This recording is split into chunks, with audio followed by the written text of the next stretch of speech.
Peace. Welcome back, everybody. Black Liberation Media and our ongoing series on Black Radical Atheist tradition featuring Lark, Jared. Dr. Layla Brown is going to join us in a little bit. But Lark, how you feeling this morning? Welcome, welcome. I'm feeling good, traveling, or well, this afternoon for us now. Thank you for joining us. Thank you, as always, Jared, for putting together the studio and joining me on this journey. How about you? How you feeling? As good as could be expected, man. Looking forward to the discussion. Although I did not get to everything. It's okay. Just off the I got break. the highlights. It's all good. Yeah. So I'm looking forward to supporting the discussion and as folks come on in, we invite everybody to like, share, subscribe, support the Patreon. You can use the QR code up in the corner there and support this collective cooperative project. Greetings, everybody. Put this in your socials. Let others know to join you. Don't be stingy. And yeah, so all right, so you got the Google Docs set there. Yeah. We got no time to waste. Dr. Layla will be joining us as a guest today. And so me and you, we got some stuff to get into, a little bit of Bible study at the start. So some atheist Bible study. We're gonna be studying dialectical materialism. So and excited. I hate to say it, I don't know if we could use this as a teaser, but I think I think I have to go out on a limb and say I disagree with Sekou Touré. With Sekou in the dialectics of culture thing? You read it? No. I'm talking about, well, maybe I misunderstood what I was reading. I'm talking about the Revolution and Religion piece. You mean Kwame Touré? No, Ahmed Sekou Touré, Revolution and Religion. I know what you're referring. Okay. I was confused. We were about to talk about Kwame Touré. No. Yeah, I know what you're referring to. Yes. Yes. There's some disagreement. No question. So just because I did read that one, and I went back and revisited some of the Rodney, but anyway, but yeah. So okay, just a little heads up. So it might be some drama. No, I'm just playing. Some struggle, unity, some struggle for sure. I struggle with this. I struggle with that one. Well, that's why we came together, of course, to run the Black Atheist tradition. So without further ado, we're gonna ground as we always do. Religion and revolution, definitely what we're talking about. The question today is, are all Africans spiritual? Because we get told that quite a bit. Quite a few of our luminaries say this as if it's fact. And we're going to maybe question that a little bit, challenge it. And that's what we exist to do as the Black Atheist tradition. As always, Jared, this is not a Black Men Build official program, and we have many religious tendencies and spiritualities within the organization. But I carry with me the values pledge, and I do try and bring it into this space so you and I can go back and forth as we always do. I'll start. Value 1, we are critical thinkers. We are curious about this moment. We are coming together to take an active, responsible role in freeing our communities. We are transforming to meet the moment. And we are bonded with Black women and all Black people in the fight for true freedom, with one exception: Black people who choose to fight for the enemy or use our struggle for personal financial benefit need not apply. All right. You got to read that fine print. Got to read it. I love it. The terms and conditions. Every single time. People love that. People love it. Some people love it. As Malcolm said, brothers, sisters, friends, and enemies can't believe everyone in here is a friend. So we got to make it clear for the people. Dr. Brown's on the way, Rouse. Nah. We said no. We not letting her in. Said, hold up. Absolutely not. Here for y'all. God, this is ridiculous. Wait. Layla in the description. I want to see y'all Negroes. Layla will be here. Let us ground, Rouse, Dre. Let us, put out the red carpet a little bit. You know what I'm saying? Let some Black men build. All right. Now, what is the Black Atheist tradition as we are defining it? And again, people who fall in this tradition might hit 1, 2, or all 3 categories. So it is a broad one. But the first one is that we're rejecting colonizer capitalist religions and fighting their destructive impact on the colonized, especially the African diaspora. That's indigenous ancestors like Atue, Deborah Clark, George Jackson, Richard Wright, and James Baldwin to begin. And we explore those folks and many, many more on this program. Number two, beyond just the colonizer capitalist religions, we explore the social experiences of non-belief. That means deconversion stories, challenging supernatural or faith-based claims, philosophical debate, scientific inquiry, and secular morality. And finally, we talk about what it is that we're deconstructing, but also what are we building? What do we believe in? And that is sharpening the dialectical materialist method. So if you haven't, go into our channel. First off, like, share, subscribe. Support us on Patreon and on Black Liberation Media's channel. The playlists have been updated. They have been organized, and you can find Black Radical Atheism and the episodes we've done so far. This is our 5th installment. So there are 4 before this. The last one was with Babalu Turner. So go check that out. We might have Marx in the Black World coming to you soon after that last one. All right. So I get to be on with these brilliant professors all the time. And it's a guerrilla intellectual myself, not a professor. I do love to give them homework.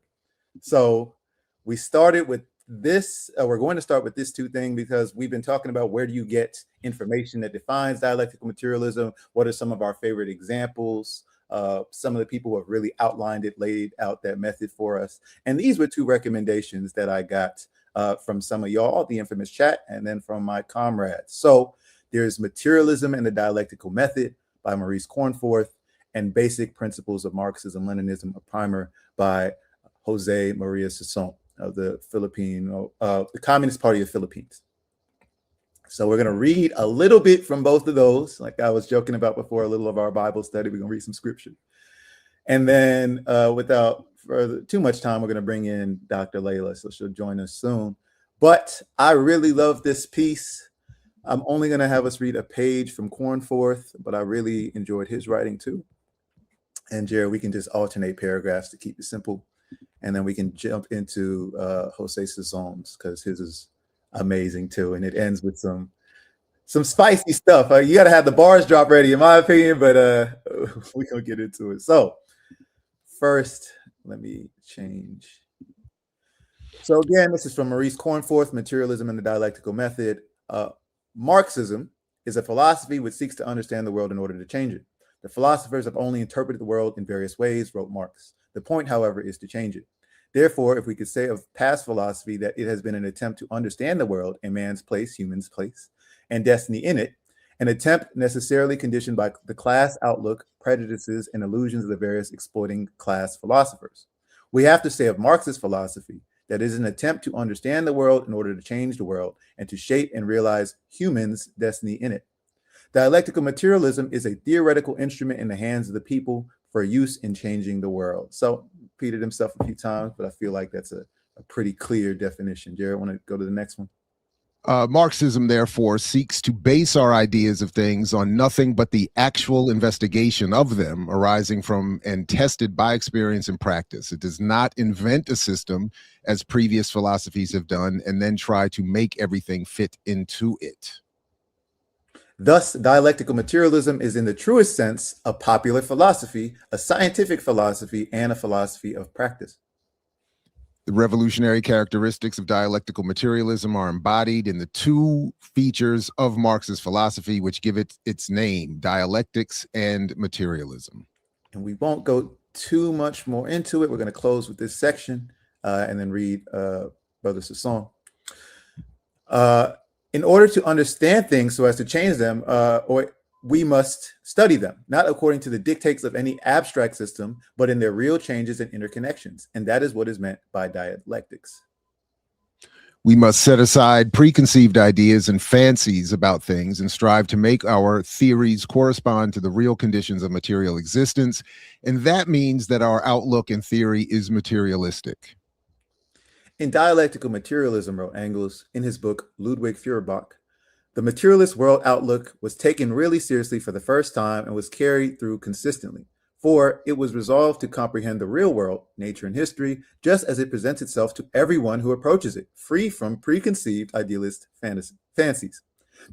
It was decided relentlessly to sacrifice every idealist fancy which could not be brought into harmony with the facts conceived in their own and not in a fantastic connection. And materialism means nothing more than this.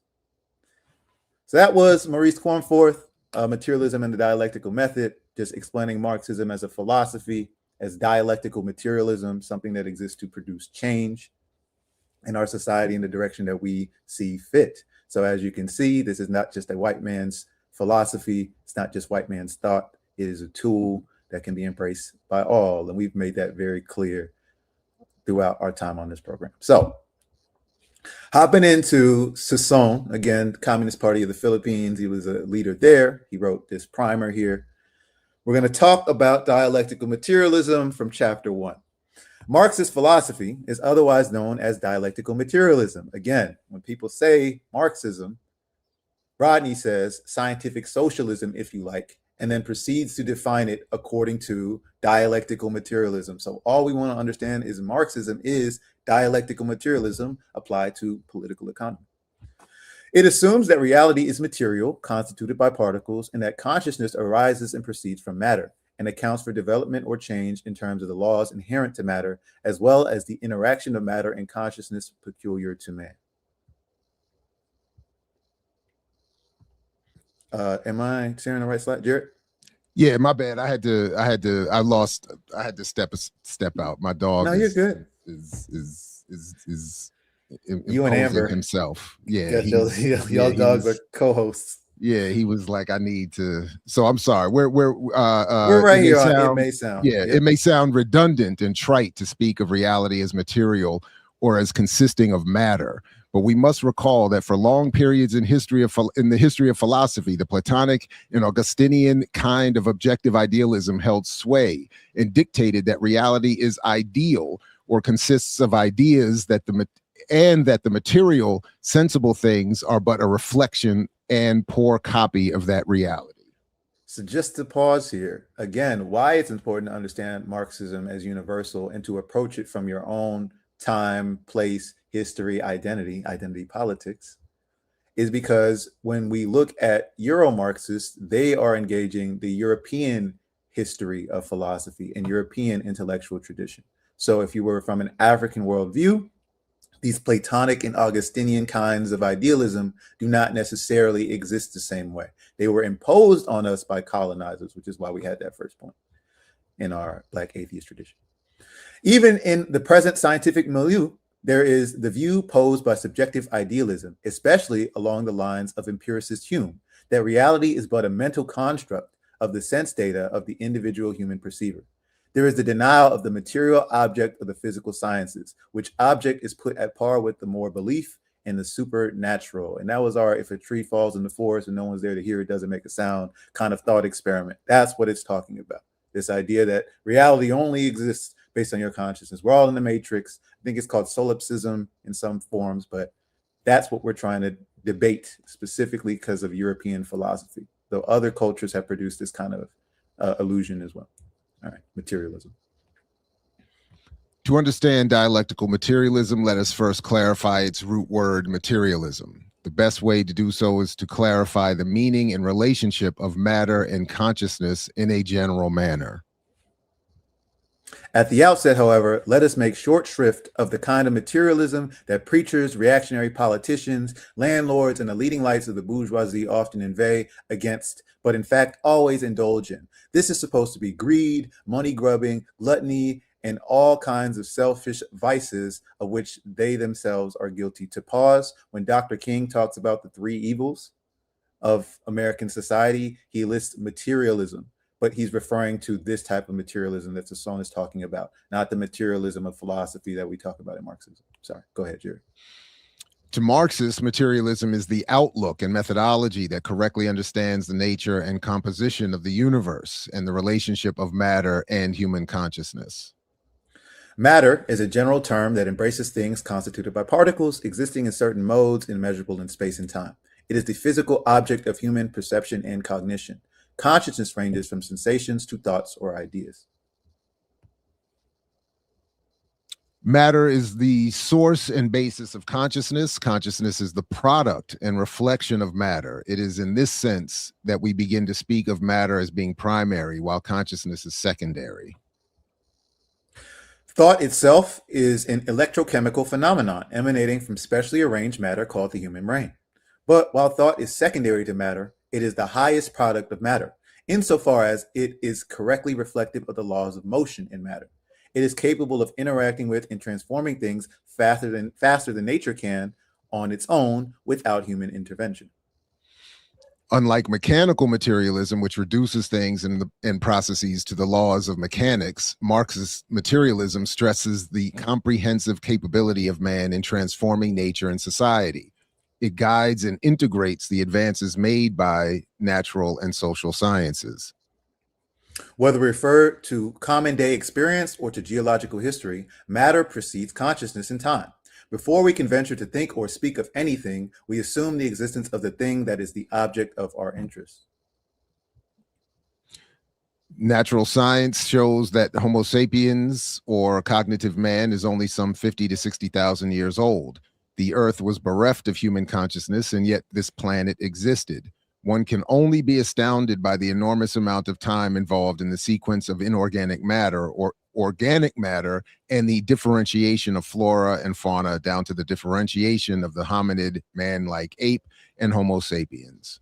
And while this may seem obvious, I want to point out that this is debated. This was debated throughout human history. There are still some people who do not believe this. So yes, the planet existed before humans. This is true. This is a scientific fact. This is provable. So just wanted to point that out. It's a foundation of materialism. Without your consciousness, trees existed before humans existed, even though we are related genetically to trees. So just very important. If a tree falls in the forest and no one's there to hear it, it made a sound because humans have only existed for, I believe it's a little older, like 70,000 years or so. We can therefore easily assert that matter can exist independently of consciousness, while the latter cannot exist independently of the former. When Marxists refer to objective reality, they speak of things as existing independently of whatever one may think. It is common, it is common notion that matter is finite while consciousness is infinite. It results from a failure to distinguish correct from incorrect ideas. Correct ideas are a reflective approximation of objective reality. They cannot go beyond the material facts. They tend to trail behind the material events or phenomena. Even fantasies are a mere distortion of reality or jumbling of parts of reality. The idea of an infinite self-subsistent supernatural being has been invented in the same manner as Walt Disney's Mickey Mouse. If one studies the history of various religions, one cannot fail to see the concept of the supernatural as a mythological creation of human imagination. The four major religions existing to this day maintain values that belong to the slave society. These were perpetuated as the suffocating ideology of feudal societies. While Marxism philosophically opposes religion, it politically tolerates it in the recognition that superior scientific ideas will prevail in the long run through persuasion, social practice, and the benefits of science and technology. Marxism carries over from liberal democracy the principle of upholding the freedom of thought and belief. And again, maybe I want to push back on that a little, but this right here, no question. So Marxist philosophy is opposed to religion, but it does politically tolerate it, and we do not try to forcibly deconvert people away from it. So I just wanted us to go there. So that's the start. There's more. You can see how Cornforth and Sisson are actually kind of in dialogue with each other. So they have to go through mechanistic materialism and all those things. But I just wanted us to start off with some definitions and why this is relevant to us. Claiming that a supernatural being is invented in the same manner as Walt Disney's Mickey Mouse is something that I agree with, but not everyone else. So that is why we are studying the Black atheist tradition here. All right. I had a piece here of Kwame Ture, because that is somebody whose legacy we are going to explore today, specifically around that question of, are all Africans spiritual people? But I brought this up on Remix, and I wanted to make sure that I brought it here too. This discussion.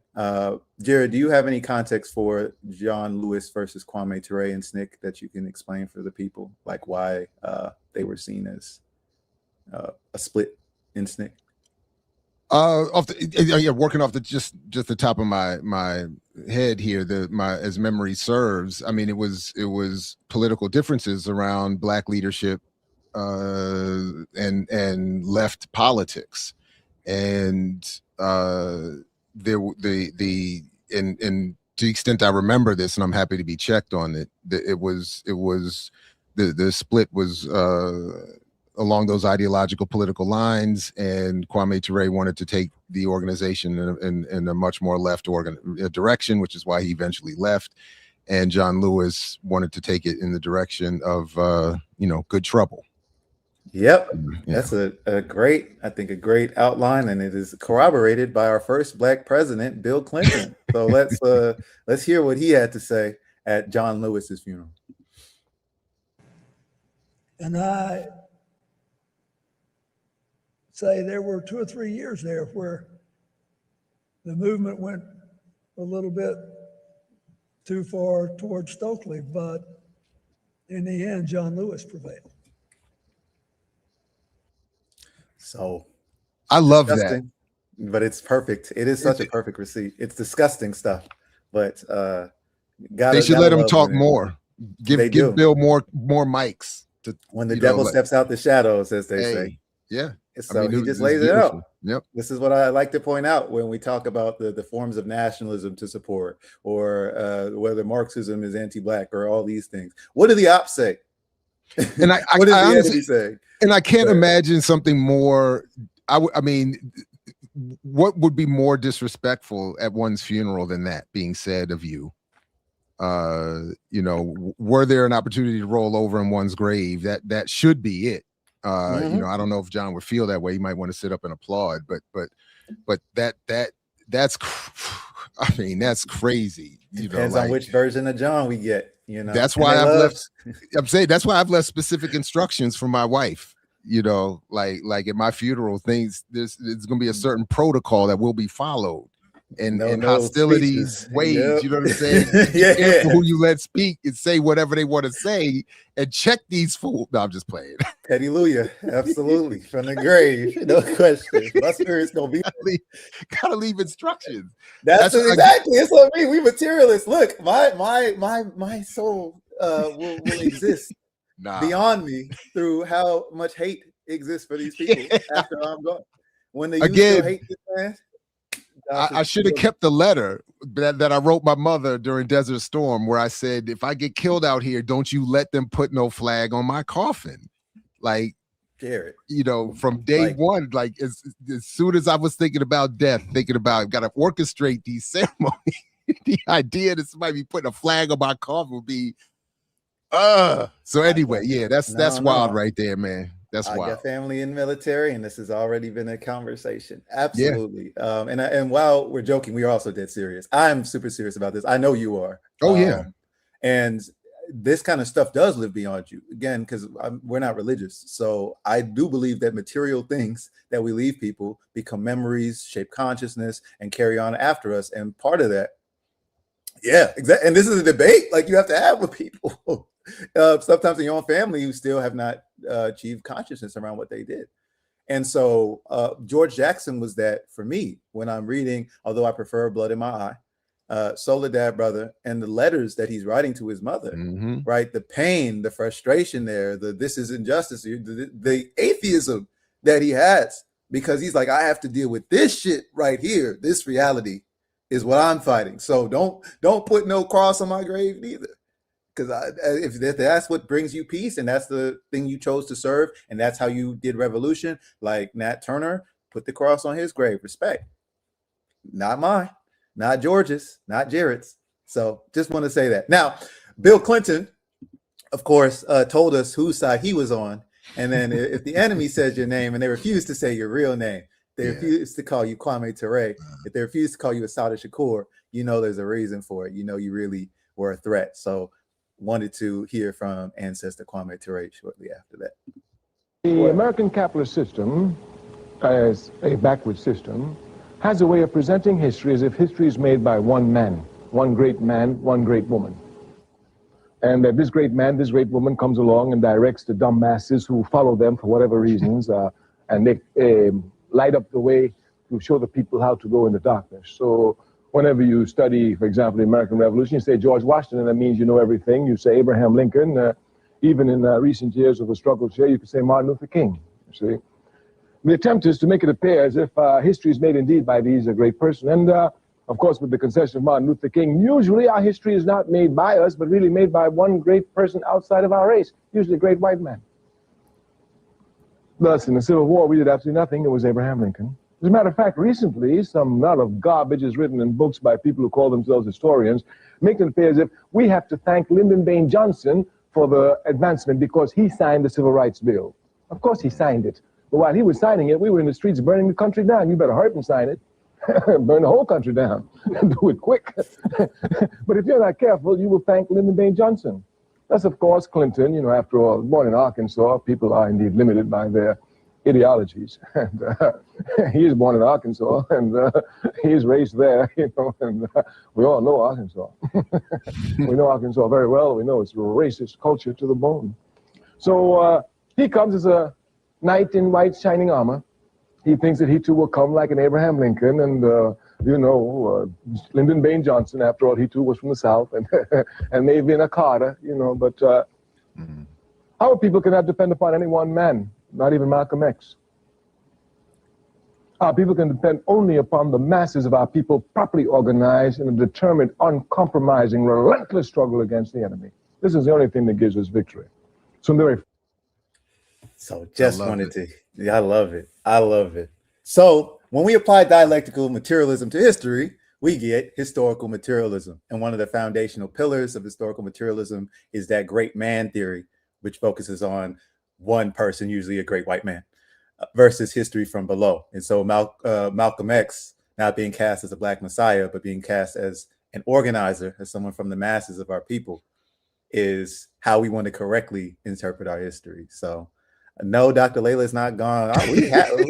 Layla, the main why the violence? Why the assumptions that chill, let us cook, man. Like, what did y'all do to her? We ain't never yet. She coming. So 2 minutes, y'all. Give us 2 more minutes. Let Kwame Ture simmer in your spirit a little bit, okay? Before his legacy enters the building with us, okay?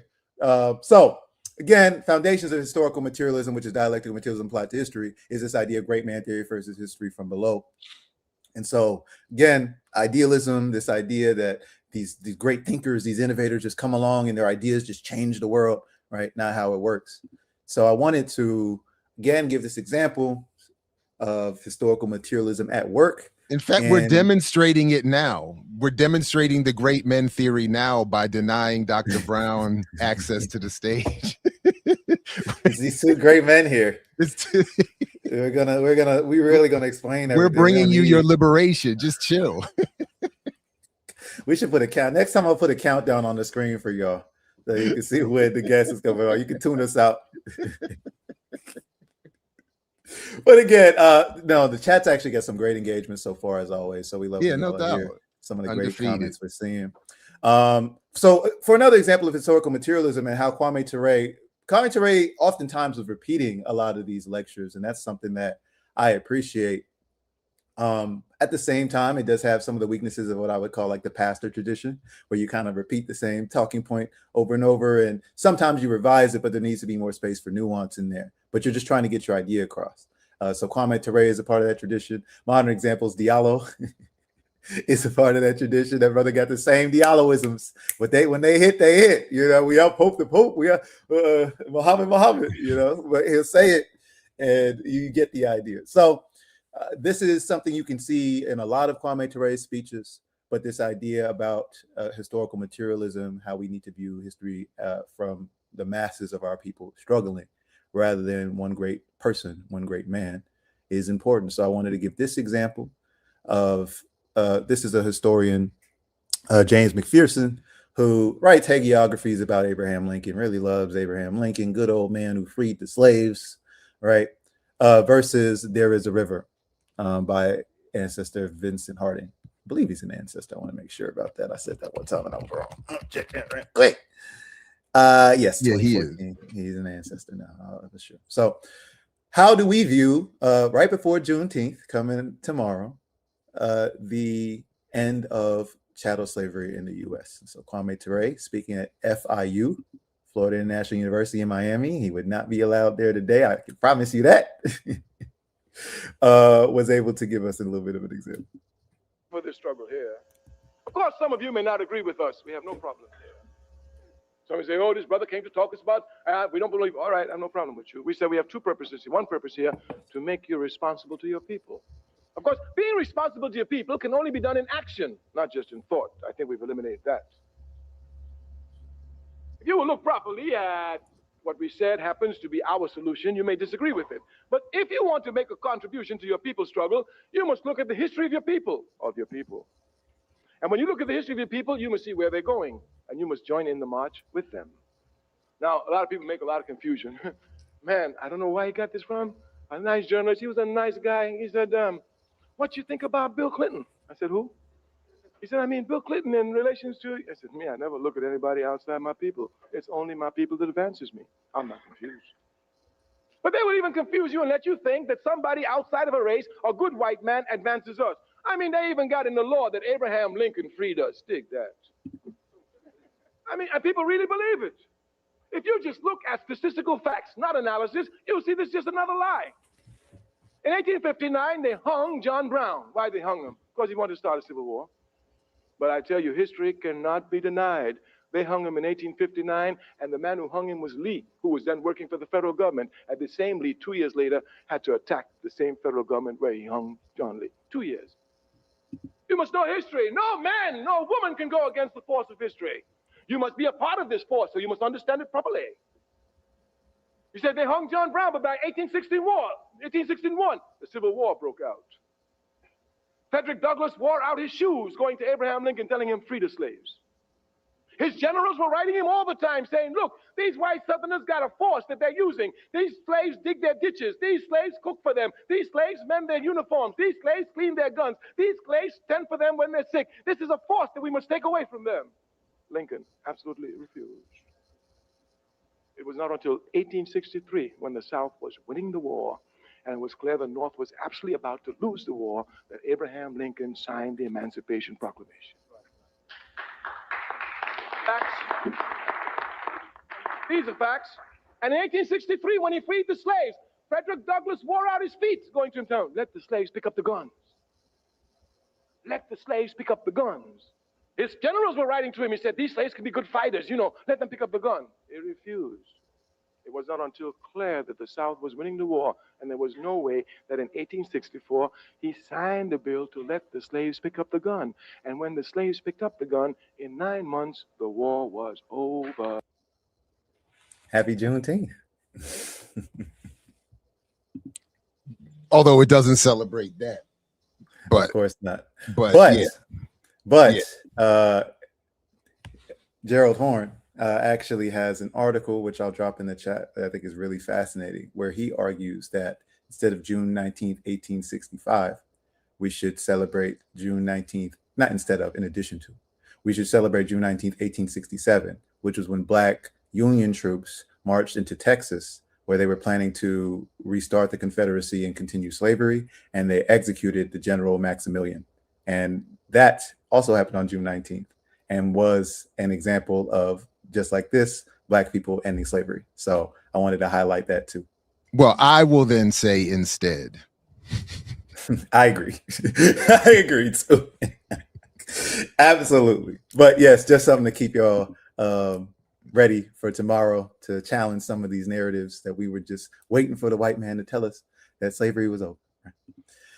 And so, as the chat has been begging for, I would like to introduce our guest. Dr. Layla Brown is an assistant professor of cultural anthropology and Africana studies at Northeastern University, a contributor to the Anti-Imperialist Scholars Collective, co-host of the Life Study Revolution podcast on Black Liberation Media, and organizer with the All African People's Revolutionary Party, GC. So welcome to the stage, Dr. Layla. Welcome. You know, I don't think I've ever been on Jared's show before. Oh, is that true? Yeah, on your we've been on the morning show together. I don't think I've ever been on I Mix What I Like. So just keep watching your email. How about that? I will fix that immediately. That is an oversight that yeah, I apologize. That's ridiculous. No, we're gonna fix it immediately. I took for granted that wasn't true, but I will no, we're gonna fix it. We're gonna fix it. So keep your email open. But yeah, welcome. Thank you, Jared, real quick. Do you want to remove the join our Patreon? I think it's gonna block your face a little bit if you can. Yeah, I can. No, we're not gonna remove it because people need to have access to it. But what I will do is I will slide it over. There we go. Can't have it blocking my face now. Hold on a second. Once I find the thing here we go. Yeah, there we go. Layla, your fans are in the chat. I exist to create crossover episodes, y'all. So I am very excited that we will have I Mix What I Like. Dr. Layla. Atheist Seance is actually hilarious. One of my favorite things to do when I'm on the train and people come up to me like, "Would you like to go to church on Sunday?" is to say, "I'm a heathen." That is my. Let me find the map. Hold on. Do you know what's funny? It's interesting. A brother in the Navy from Arkansas called me a heathen in like 1990 when we had this discussion, and ever since then I've adopted it. I've said very similar. I was like, yeah, you heathen, bet heathen all day. So I very similar, do the same thing. And he was from Arkansas, Bill Clinton territory. So yeah. I grew up in the church and it was the same thing. And I was like, but weren't we heathens in Africa? So I love that label. I have also reclaimed heathen, and I wanted to show this map because it's my favorite. When it talks about the religion in Africa, you see the little red is Christians, Mohammedans, which is Islam, is in yellow, and then the rest of us here, we the heathens. Oh wow! Okay, I haven't seen that map before. Look at that, we're heathens. So that's how they saw us. So I like to claim the label too. But welcome, Dr. Layla. How you doing today? I'm glad to be here. Life otherwise is a little chaotic, but I'm glad to be here. Glad to have you. We're enjoying life through the chaos, as good as can be expected. So I did have a check-in question for y'all. I don't know if Jared prepped it, but I know Dr. Layla came prepped. So y'all are professors, and for those of us who don't get to take your class, don't get the privilege in the university, I know you both have taught Intro to Africana Studies before, correct? Yeah. So what I asked today for the people is if y'all could share your syllabi. I got this idea from Dr. Sundiata when him and Dr. CBS were on Real Talk together, and they talked about what were the 3 textbooks they use for Black Studies. And I've taken those and used them quite a bit. So I wanted to see if there was some overlap, how y'all approach it. So can you share with the chat y'all's Intro to Africana Studies syllabi? I can start. So I'll say this: I don't use a textbook, and my syllabus changes almost every time I teach the class. And so my syllabus changes. I mean, so when I say it changes, I think the themes remain the same, but like who I choose to represent a theme changes over time. And that depends on kind of what I have going on, what I'm more interested in, who I'm in conversation with. Like, I'm not one of those people who feels like everything new has to be on my syllabus. That's not it at all. It just depends on like kind of what I'm engaging. But what I will say is that one, what would I call it? One module or whatever that has been consistent since I've been teaching Intro to Africana Studies for over a decade now. I do like to do a section on rhetoric, and so I like to read speeches. And so I always have and I try to have my students read speeches that also are available online so that they can hear. So I always do Malcolm's ballot or the bullet speech. I always do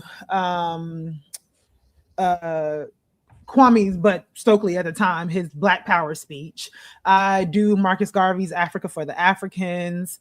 I'm trying to think, what's the other one that I always do? Black Power speech. Nkrumah's Africa Must Unite. I do. So I try to always find things, and I like to do that in particular because I saw people talking in the chat earlier. I think like we're always. I never cease to be amazed at how good of an orator both Malcolm and Kwame Ture were, and so I always like to try to introduce the students to like, and I try to tell them like literally like read and listen at the same time, like follow along, to really hear, because I know some people were complaining about the kind of preachery background or whatever that people feel like certain speakers have, but I really do find Malcolm and Kwame to be like ultimately compelling speakers. So I think it's really important for students to like think about, and I do it both for the politics of the speech, but also like rhetorical strategy. So like, what does it mean to like try to bring an audience along with you to convince them of a particular point? And like, why is it important to like have these refrains that you use over and over again to drive certain points home for people? So that's something that I always do in all of my syllabi.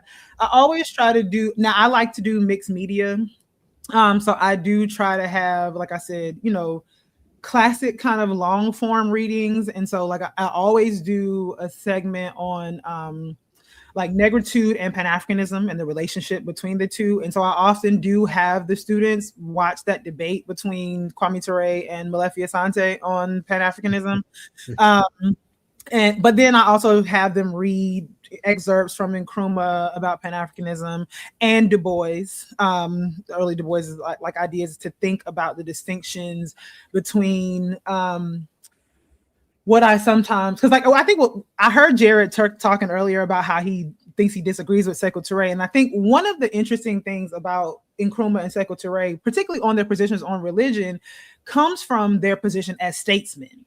And I really do think that there is a distinction, and this is not smoke in any way with Rodney or anybody else, but there is a difference in what it means to talk about, you know, the issues with organized religion from when you're not in a position where you're actually having to govern people's daily lives.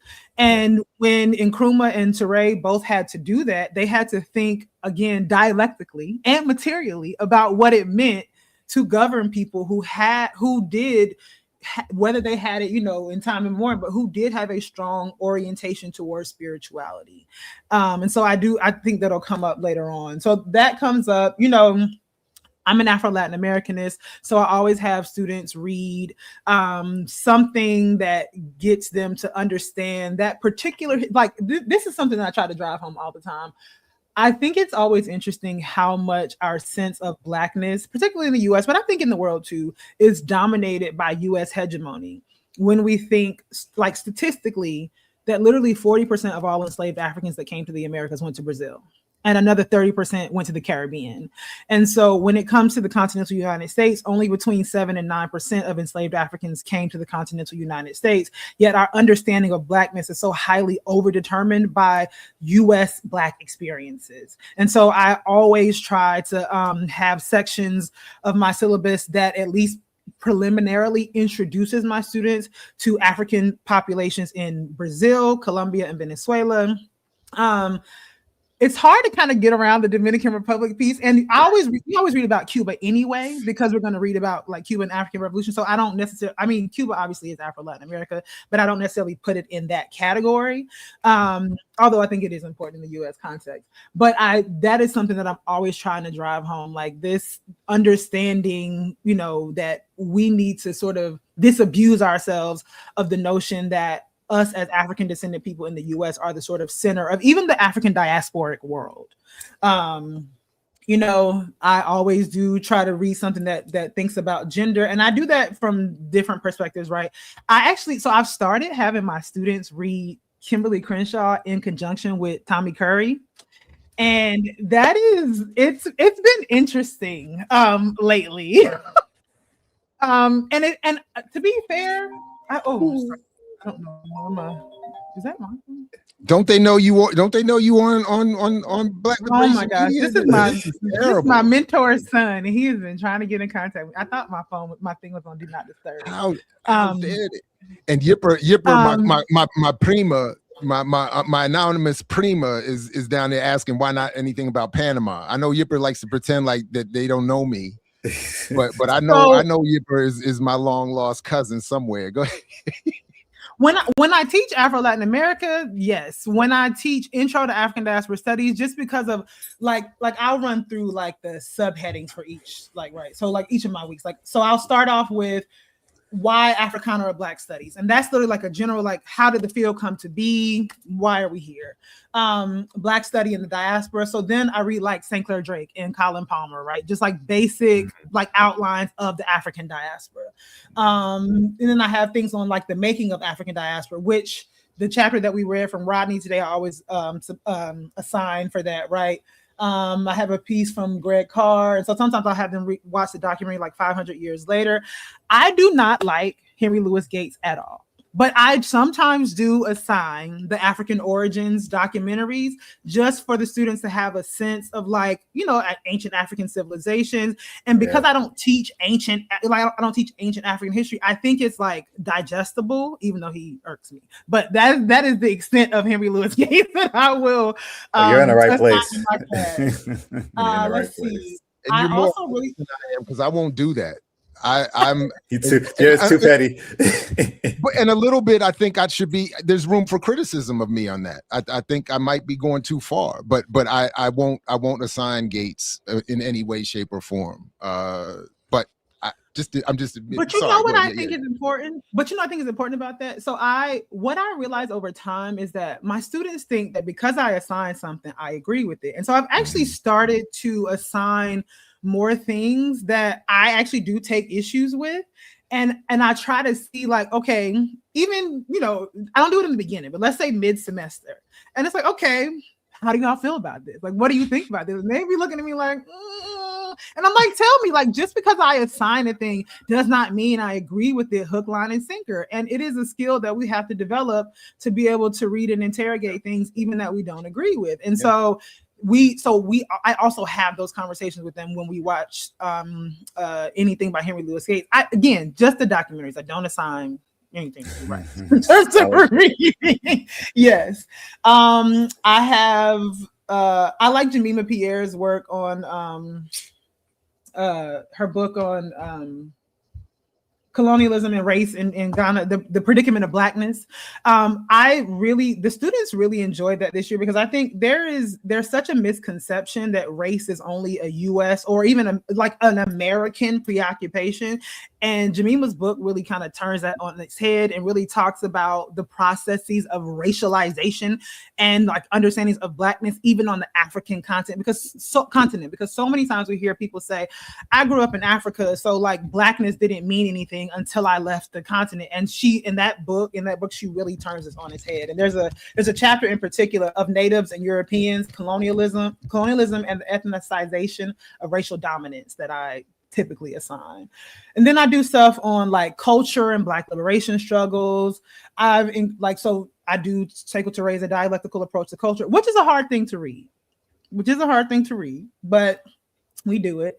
I try to do like decolonial Black epistemology. So I do Oyewumi Oyeronke's piece on the invention of women, or her book on the invention of women. I usually choose a chapter out of there, and some Ama Mazama. And then I do the sort of gender stuff, to the Black feminism. So I do the Kim Crenshaw, but then I have Claudia Jones and Carol Boyce Davies, and Beverly Sheftaw. Wait, why is Claudia Jones under feminism? I thought she wasn't a feminist. So it's gender. So the title of it is Gender and Black African Diaspora Feminism. So anybody who is dealing with the question of women, that's just kind of how I put them together. Because I do 2 chapters on that, because I also have some, you know, I'm an anthropologist by training, and I like Keisha Khan Perry's work on like Black Brazilian women's activism. So that stuff goes there. I already talked about the rhetoric. In my older syllabi, so I also do a section on religion. And so I do try to do something on like diasporic religions. So Rastafarianism, Ifa, Santeria, Voodoo, Candomblé. And I also would assign stuff from like James Cone on the Black radical tradition. So yeah, like, you know, there's more to it, but that's kind of how, like, thematically I like to organize the syllabi that way. And then it changes depending on kind of what I'm into at the moment. Cool. I was being a little facetious with that last one, but we'll revisit it. Have you Do you assign Angela Davis women, race, and class at all? I do. So it comes in and out of there. In that, because I do 2 weeks on gender and feminist rhetoric. Cool. Before you go, Jared, I had 3 points. One was a question that'll lead into your thing. The first one, yes, the difference between governing and being a revolutionary organizer, I think, is important. I think that exists in the difference between Fidel and Che as well, and how they had to approach things. The second thing was just to address that talking point. I'm sure you all discussed this with your students, but that we only 7% or so of all the people through the transatlantic slave trade went to the U.S. But then they had a domestic slave trade and slave breeding farms, and that's how we got from 400,000 to 4 million by the time of the Civil War. Just had to add that because it's a white supremacist talking point that slavery wasn't as bad in the U.S.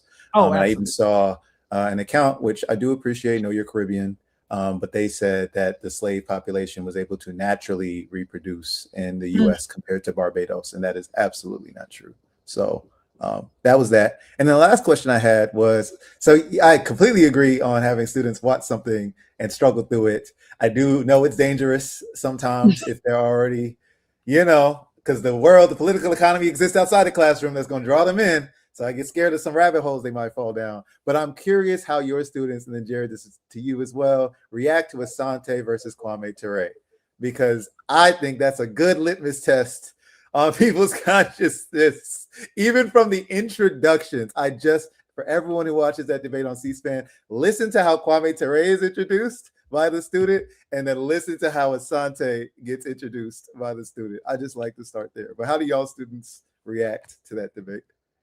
I'll say this for me. I am not, so I don't, so my first lecture in any class that I do is on kind of disabusing ourselves of the notion of objectivity.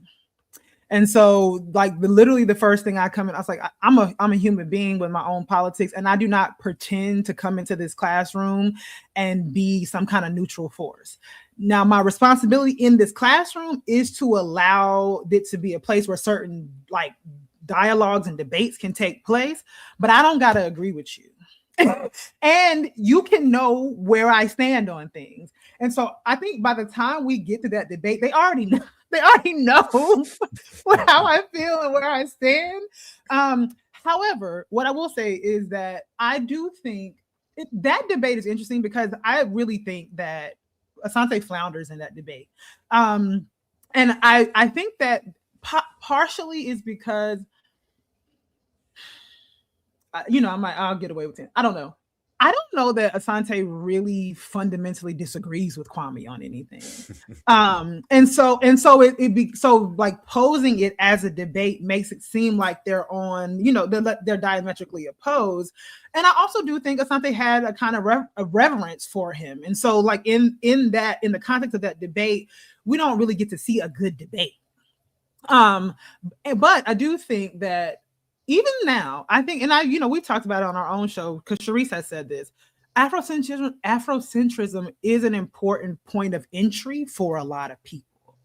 And so I also don't necessarily put that up to, completely kind of destroy Afrocentrism, but I do put it up to say, okay, like if we understand it as a sort of stages of development kind of thing, and if for a people who have been convinced that we are without history, we've made no significant contributions, this is your first time being introduced into the sort of realm of the possibility of what we have to offer, cool. But more work has to be done beyond that. And I always say to my students, I appreciate Afrocentrism in the sort of abstract, in that I think it is important for people to develop a curriculum that is based on their experiences in the world. And that is my relationship to Afrocentrism. So I think like when I, craft my syllabi, I tell my students, even when I teach intro to cultural anthropology, I have predominantly, if not all, because I do use like some Palestinian folks and others, but predominantly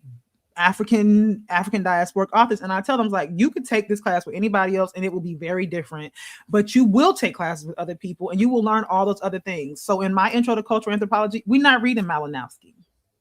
We're not reading Clifford Geertz. Those are not the things that we're doing. We are going to read Black and African anthropologists. And I'm going to tell you that this is going to be a different experience. It will be vastly different than what you get in any other intro to cultural anthropology class. And that is because I believe that if you don't take my class, you will never read any of these other people. And so it is my responsibility to do that in this class. And so that's kind of, so when the students get to that and they kind of see the debate, I think they're already like, okay, so where should we go with this? Because we kind of see that it was a little bit of a struggle. And I'm just like, tell me what you think. That is hilarious. Another overlap in grad school. The liberal whites told me, "Oh, Jared, you're gonna love Geertz. You got to read. This is who you should be reading." And so that's just funny. That's hilarious. If I may say, just quickly, just to clarify, only with Gates do I engage in that level of censorship. Because fundamentally, I agree with what Dr. Brown is saying. I think it's great to introduce people to ideas and thinkers I disagree with, and then we hash it out over time. So but with Gates, I only introduce him because my assumption is they will also be confronted with him at some point. So I like to introduce him through just a critical, dismissive lens. So I give him, I acknowledge his place in Black studies. And my classes are introduction to the field of Black studies. So so I do have to acknowledge him, and in some of the work that I share, he is referenced, and so but my students are introduced to him through my critical lens. But much like Dr. Brown says, I start usually literally the first words out of my mouth after I greet them is on the first day is, I'm a hater. Like, you're going to get like a wildly biased view. I double dare you not to take my word for it. I challenge them to go off and read the footnotes, try to debunk the version of this I'm going to give you. And I always tell them, you don't have to agree with me to get an A, and agreeing with me will not guarantee you getting an A. So but I do tell them, I said, I got you for like 16 weeks and I want you to be a revolutionary by the time we finish. So just so you're clear now, you got a week or two to drop ad and switch sections if you feel it's necessary, but just out the gate, I'd be interested in your thoughts on this. It's been some years. I used to use as a core text. I have been using a core text a lot lately. And I think a lot of it has to do with me trying to navigate what students will actually read and how much reading they will actually do. So that's part of it. But I've used, despite some disagreements with him, speaking to the point, I've like over the years, I've used Karenga's volumes on Intro to Black Studies, which I think are very good, actually. More recently, I've been using Al-Kalimat's Intro to Black Studies, and students have been, and then we have to supplement them, because as good as I might think the book is for some things, a lot of my students have been calling into question his lack of focus on women. The queer community gets like a page or two. Like, they're like, Dr. Ball, what's up? And I'm like, all right, we have supplemental readings. I got you. We got, last semester I used Blood in My Eye as the course text, and which was a wild experience. I've never done it before. It was challenging. In many ways, George covers a lot of the themes that I like to introduce them to, because he talks about political economy, he talks about African history, he talks about culture and materialism. So it allows us to, bring in a lot. And for the materialism piece, I've been using the Black Liberation Army Study Guide a lot for their breakdown of dialectics, and which obviously is an excuse to then say there is a BLA in this history. But then, one of the things I've been using a lot, and I just pulled it up, I'll just share it here, because Dr. Brown has been featured on a number of student responses. Like, I use this podcast out of the University of Maryland, the Black Studies podcast, and where a lot of folks, some that I know and a lot that I don't, get interviewed a lot. And so each week I assign students to pick a podcast that they want, whatever they want, and then they have to write a short response. And it's a good way of introducing them and even myself to a lot of work that's happening in the field that I'm just not aware of. But yeah, so so those I do use those core texts, and then I have not been as thorough as Dr. Brown has been in the assignments. We sort of stick to the course text, a lot of supplementary video, podcasts, and discussion, because frankly, a lot of the students I get, they have not been prepared for this work. And a lot of the groundwork has to be gone over, like even just some of the just what we might think are some basics about the history. So but I do use, but I also do use every semester the Touré Asante debate. I use it all the time, and I get to have fun with the fact that Kemet Shockley, who was one of the organizers of that, he and I have had arguments over the years. Like I and students enjoy. For me, it's like a device, because students like to hear of my involvement in this stuff. And I could talk about how my father met Kwame Ture. And so I knew, I've been in Asante's spaces and all this, and his son teaches at Morgan and all this other kind of, so it kind of helps a little bit with the world building is really important to them. I mean, I thought I went to NCCU for undergrad, and we had this one credit class of the first year was Dimensions of Learning. And the whole thing we learned was about the Black community in Durham around the university. And I love that class. Like, I remember it to that day, like who the streets were named after around the university, and where James E. Shepard lived in Durham. Like, I do think that that buy-in is really important for students. And I think when it feels like local, it feels more like, because one of the professors, Andre Van, he runs the archive there. He used to literally take us on walking tours of the neighborhood around Central, because even though because people always talk about like HBCUs currently being in the hood.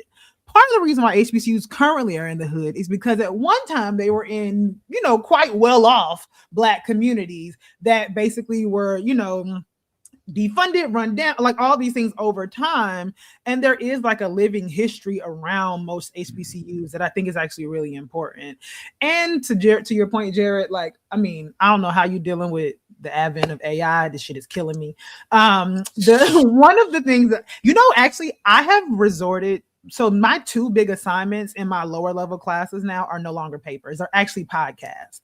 And I make them, and the reason why I do this, it's not just the podcast. Like, I make them do a run sheet, I make them do a bibliography, I make them do a labor contract. So I ask them to talk about who did what in the planning of the podcast, and to actually have it. And the thing is, like, even if you use AI to generate your notes or whatever, you still got to talk it through. And so like that's what I have decided, because I don't know how to get around the AI paper writing. My method, one, I don't assign a lot of papers, because I don't have, honestly, the capacity to do all that grading. So like like this fall, I'm going to be teaching 5 classes, and I'm not, I'm just not doing it. So, but what I think I like that idea of being a little bit more thorough. What I've done, for instance, if I sign a podcast or a video or a documentary, they have to write specific responses using timestamps. They have to, which makes it a little bit more difficult for AI to. I've not actually seen AI be able to duplicate the timestamp specific reference and all that. So like when they do try to do, they'll copy and paste an AI summary into the Canvas response box, but without the timestamps, they don't get the grade. So like automatically they're losing points off of that right there. So that's been my way of trying to deal with it. And then, but I think your way is a little bit better, at least. I mean, because people are resorting to oral exams and blue books. I'm not doing blue books because I don't listen. I can't navigate people's handwriting. Like, it's not even. I mean, it's partially the labor intensiveness of grading, but beyond that, just deciphering handwriting is. And because because I still write in cursive, and when I handwrite comments on my students' papers, they can't read them. And so my handwriting is terrible. It's a lost art. Yeah. So go ahead. The reason I asked that question is exactly this. Like, I really appreciate y'all's approach to Black studies. Many people in our community, I'd say the majority of people, do not experience Black studies. And so like that foundation y'all lay, or what y'all call world building, is important. Layla, sounds like you're building an incubator for Black Liberation Media, by the way. Just want to point that out there. You ever see some of those podcasts that might want to be a show? You might want to tell them, hey. I mean, I had so like, you know, all my classes are different, but like I teach a gender, social justice, and transnational activism course. And so it wasn't the year that it wasn't October 2023. I think it was the next year. The students that I had, so I also give my students for their final projects, I always let them, like, you all can work in groups. And in fact, you can work as an entire class to create one project if you want to. And that year, my students created a digital like archive to martyred Palestinians. And so basically what they had to do was like, they found like tweets and stories of people who had been killed and they had to build a story around them.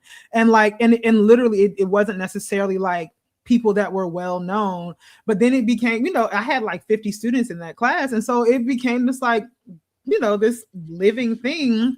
And I always tell them, like, I do think it's important to like know specifics, right? Like I'm not quizzing my students on like dates, even though I think it matters to know generally where we are and when we are in time. It's like, but no matter what in any of my classes, no matter what, I hope that you take from this class something that helps you think, I want to make the world something different, something better.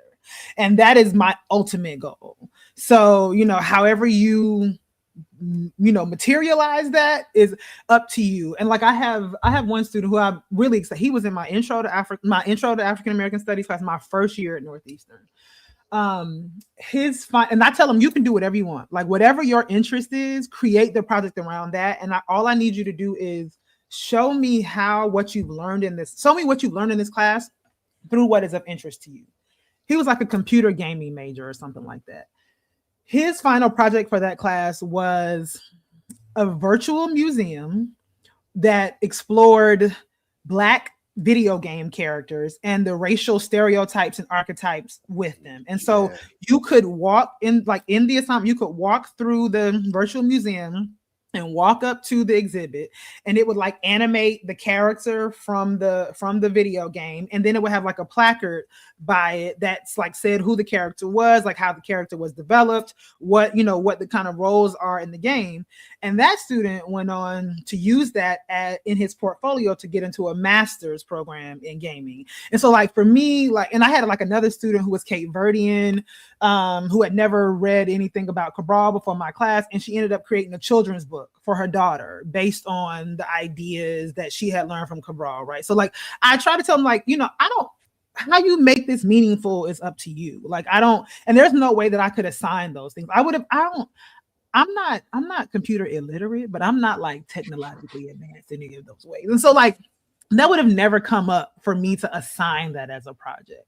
But the fact that he came up with that is like, so I continue to give the students room, even though most of them are highly uncomfortable with being given entirely free reign. They're just like, well, what should I do? I'm like, you figure it out. That's real. That's exactly been conditioned. Real. Yeah, that's absolutely true. And so I see this comment, girl, still evolving. Now y'all actually thinking about going to grad school. Here's my advice. Here's Lord's advice. No, that is not what I'm saying. That is not what I'm saying. Please do not take that away. The idea that I'm trying to impress upon our folks is this is rare. It takes radicals and revolutionaries within these universities, guerrilla intellectuals like writing, to make this shit happen. This will not be your general experience in these schools. And the history of Black studies is actually very different than that. Black studies itself is this multidisciplinary form. What y'all are saying, having students sign podcasts, having the entire class work together, socialism, collectively put in their labor to get a result. Yeah. That is not common. It is actually discouraged by the university. And that's why Jared is teaching 5 classes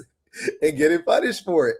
Because it's not. It's also why I am navigating right now. I was offered an advanced contract by one institution that was initially, I was told was good. And then I was told by the dean, it's not prestigious enough. Mm-hmm. Yep. Yes. So this Black studies exists, and even that dynamic, which I'm sure y'all can talk about, in opposition to these institutions. And so there's a dialectic with them being institutionalized, but at the same time being supposed to exist for the community, to serve the community. And so to y'all's point, there is an HBCU in Miami. Most people are not aware of it. It's where my dad went, called Florida Memorial University. And guess what? They do not have a Black Studies program at all. And they experience neocolonialism. Like, if you want to see, again, what I'm so clear on, yeah, most don't. But like, in terms of neocolonialism, there is a board, a white board, that controls them, that is constantly finding them, that is constantly policing and finding little things that can make them lose money or get them in charge or get the most, like, just get a job and get a trade type of person in positions of power at these schools. So that is not common. I did also, which is going to get me to my next point, want to bring up, as much as I appreciate like a Karenga or Asante's work in some ways, I do, from my study, view Black studies as having different wings to it. And so what I would see y'all as a part of is the dialectical materialist wing. There's an openly neoliberal wing, which we might not even call Black studies with these, some of these folks. But I think there is a cultural nationalist wing as well. And I think that Asante and Karenga would fall into that. Before I go there, I wanted to talk about just, again, Black studies, someone who I consider part of the dialectical materialist wing. And y'all, Jared, you recommended this book. A bunch of people know it. But Abdul Al-Kalimat, somebody who, when I found his work, I'm like, this was written for the community. There's no ifs, ands, or buts about it. Every year, Black students get told to make up a Black history curriculum at their school because the white teachers don't know what they're doing and do something racist. And every year, from 14-year-old is basically being told to be like a college professor at their school. And I could never answer that as a student. When I found Al-Kalimat's books, that was the first time I was like, oh, this actually exists. And when I see what his 10 demands are, or the 10 action programs for Black studies, I think about how Florida Memorial, for example, if it were to take this on, it would be similar to what you said, Layla, about that course about North Carolina and Durham and that community. So I just wanted to highlight these, and then there's an interview on this platform about it.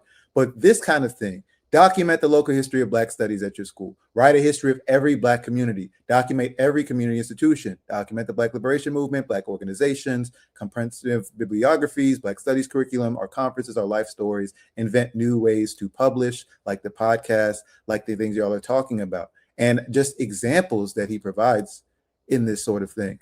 I think there are not Black studies programs that are doing this because this is revolutionary, like straight up, in my opinion.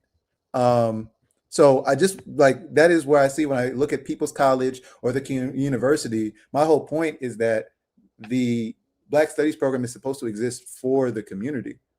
And yet there's this tension, of course, with us having to be in these institutions and maintain, tenure or at least employment even, and all those things. So that's why, if you want to go to grad school and you want to do this and you want to be a radical and position yourself in a place where you'll be repressed, I respect that. That's part of the struggle. That's, I think, what Black studies calls being a scholar activist, but what I like to call guerrilla intellectualism, like Rodney, like all these Black studies professors like Robert Allen who actually do this shit, like y'all. But I would say if you go to grad school, like I did not, I didn't have any like reference point. Like, my parents always expected me to go to college, but there was no expectation of a graduate degree whatsoever. I went to graduate school largely because I was a history major at NCCU, and that was what I was encouraged to do by the faculty that I got really close with. And I would say, HBCUs have all kinds of issues, but I literally, the faculty that I had when I was there, I still have relationships with to this day. Like my mentor in the history department at CCU literally helped me clothe my mother at my mother's funeral. Like those relationships like make a difference. But I would say that none of these institutions, and I taught at many different, I've taught at, a small private liberal arts school. I've taught at a big research university. I taught at mid-size, all those kinds of things. If you make a decision to go to grad school, it should be about whatever it is that you actually want to study and engage and who is actually there. Like, I would not make that decision lightly. And I know this is maybe counterintuitive because this is how I made my decision. I made a decision to go to Duke because they were paying for everything. But I did not have a good experience there. Like, I had a terrible experience at Duke. And I really think that it carries over with me to this day, and it really determines how I feel about the academy in a larger sense, because I didn't feel like I had community. I didn't feel like I had mentorship. For 6 years, I was the only Black person who entered into my program. People, like all the faculty in my program, like had no familiarity with any of the Pan-Africanists I was reading. In fact, they literally were like, your project is not anthropology because you want to focus on too many things. My project was very legible as a Black studies project, but not as an anthropology project, right? And so, like, even as contradictory as it might sound, even money is not the best decision, best determining factor in deciding where you go to school. And I think that so many of us don't know that, because so many of us haven't experienced this generationally. Like, my dad went to college but didn't finish college. My mom finished college, but like nobody around me had gone to school past undergrad. And so, like, who knew what it meant to like choose a faculty who could mentor you properly, or a program that was doing a particular kind of thing, or who knew that like sometimes that depending on the type of school, you might want to work with somebody, but they might be on leave for a long time because they're a big name in the field. Like, we don't know these things structurally. And so, like, we don't know how to navigate the graduate school process in a way that can actually be meaningful. And so I would say that, like, if at this stage of our history, I think there are enough of us who have been through the process, even if you don't have like family members, to reach out to somebody to really try to get a sense or understanding of like, what are the things that should and could really matter when you make a decision to go to grad school. Because I will say that, like, the one thing that I appreciated about graduate school, and the most I did not, was the forced community of people to read with. Even if we didn't agree on things or whatever, like being forced to read every week and talk through ideas is really fundamentally important. And as much as people might be bibliophiles and be interested in things past that, most people just don't have time to do that if that is not their job, right? And so that, like, understanding the importance of a cohort and like who you're actually in community with and what's around and who you can read and talk about, I think that is the most important thing in deciding like going to graduate school at this point. Just replay that again if you're. I literally just said I'm about to clip this. Yeah, y'all check out Life Study Revolution so you can get those kind of gems. But that is the grad school talk that I try to give anybody who asks me about going to grad school. That's a grad school talk I wish I received, and thankfully, because of my older brother, I did in some ways. But yes. So, girl still evolving. That would be the advice on if you're going to grad school. And also, if you are part of an organization and they need something, yes. If you need an archivist for your organization or for your community, if you understand a community's need and the institution has those skills that you need to extract, that is a completely different consciousness than just going in there for higher earning potential because they're willing to pay for shit, because you don't really feel like you know what you're doing in life, right? All of that. I call grad school a sentence. Legit. I joke all the time with my PhD comrades, when you're done with your sentence, because it is. I had a bald spot in my head when I finished, and I gained 3 stories. I had a full head of hair and was dark skinned. No, it's I will say the just quickly, the only thing, not the only thing, the primary thing that benefited me was that I knew the pathway to the only career I could legitimately do and relatively enjoy necessitated that path. And this is one thing, even with the debt being now canceled, even if I had not canceled the debt, it was worth it to me, because this is there's no other job I could see myself doing. And like, this is it. Like, that was it. So, and so that made it worth it. But the Africana studies was wonderful, but the PhD was a fucking nightmare. And people to this day ask me, why didn't you walk? And because I was like, the proximity, I was thinking I can't risk the proximity to these people. I was at that point. I was like, I might snap. I felt exactly the same way when I finished. It's like I only went to my hooding because my mother insisted. My mother insisted that there be something tangible of that. But when I tell you, and my mentor from undergrad hooded me, and I told her, I said, don't bring nothing to this chair because we're gonna walk up on that stage. You're gonna put that hood on my neck, and we're gonna walk out of this room. We're not staying. Yep. My wife and mother are still to this day disappointed because I didn't. I didn't do anything. I was like, we went to dinner. We can go to dinner. We went to dinner. They tried that for me. I only did master's. I would not do the PhD, but COVID changed my situation. So I was not going to walk. But even then, I had the same, everything y'all are describing, all the guilt and all that. I'm like, look, I gave y'all undergrad. Y'all had to come to undergrad and wear all the things and put up all the signs. And I walked in that shit. And that was terrible. But even that, I was like, I gave y'all that. Y'all not paying for this, one. And then two, well, they weren't paying for that one either. But two, I did this on my own.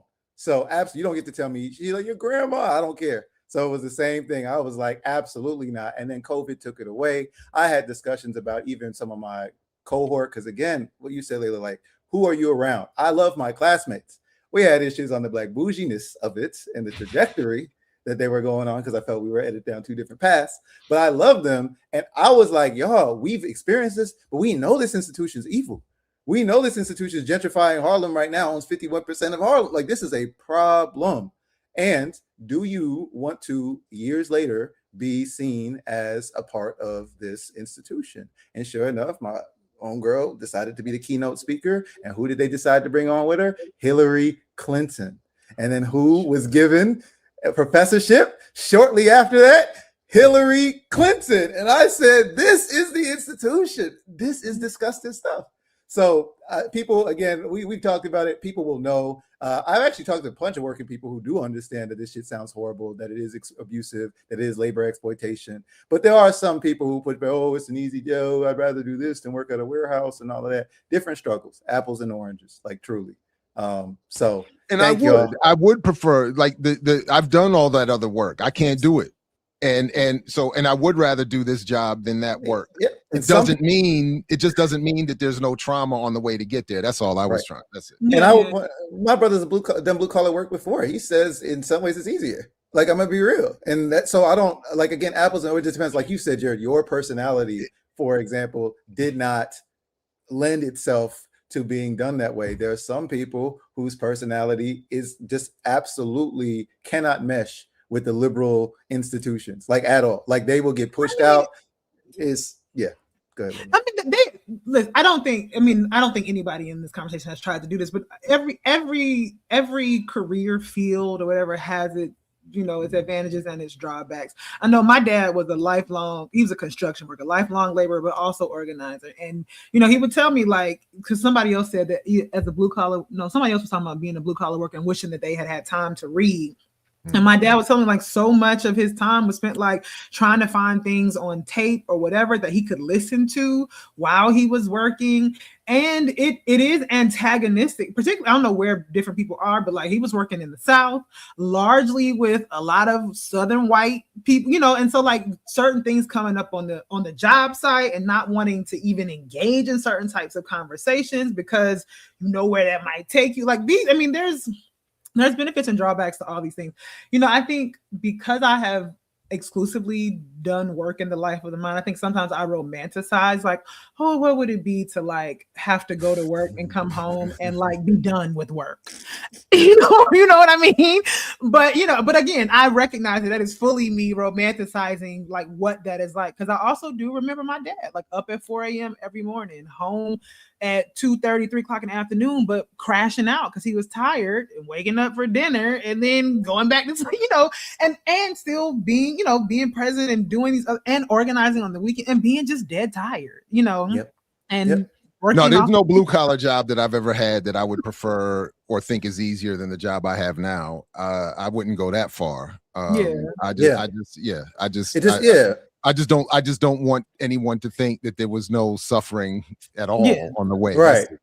No, and that's not, it depends on truly, my point is, it really does depend on the person. Some people, like, even just how you have to send an email like some of the decorum of this bougie ass institution is something that people just cannot tolerate. Like that's what, like the institution will push them out. It's not even about easier or harder. And then there's all I'm saying is, like I said, when I talk to people about this show, like, damn, man, that sounds hard. Like that's a normal reaction rather than romanticizing it in either direction. Because like you said, like that is a common romanticization of blue collar work. It's like, yeah, I just work my shift and it doesn't come home with me, but it does on your body, right? As you're already saying. So someone in the chat says, my dad was a construction worker, seeing him and my mother break their bodies working made me want to work as little as possible. So like, yeah, well, then you at home and your back hurts for the next hour or next 5 hours and that kind of thing. But similarly, that's what I'm saying. Do not romanticize these institutions. And as we started with Black Studies, I think the responsibility for those of us who are in these institutions is to take these things, to make study guides, to make podcasts and things that are accessible for the working class.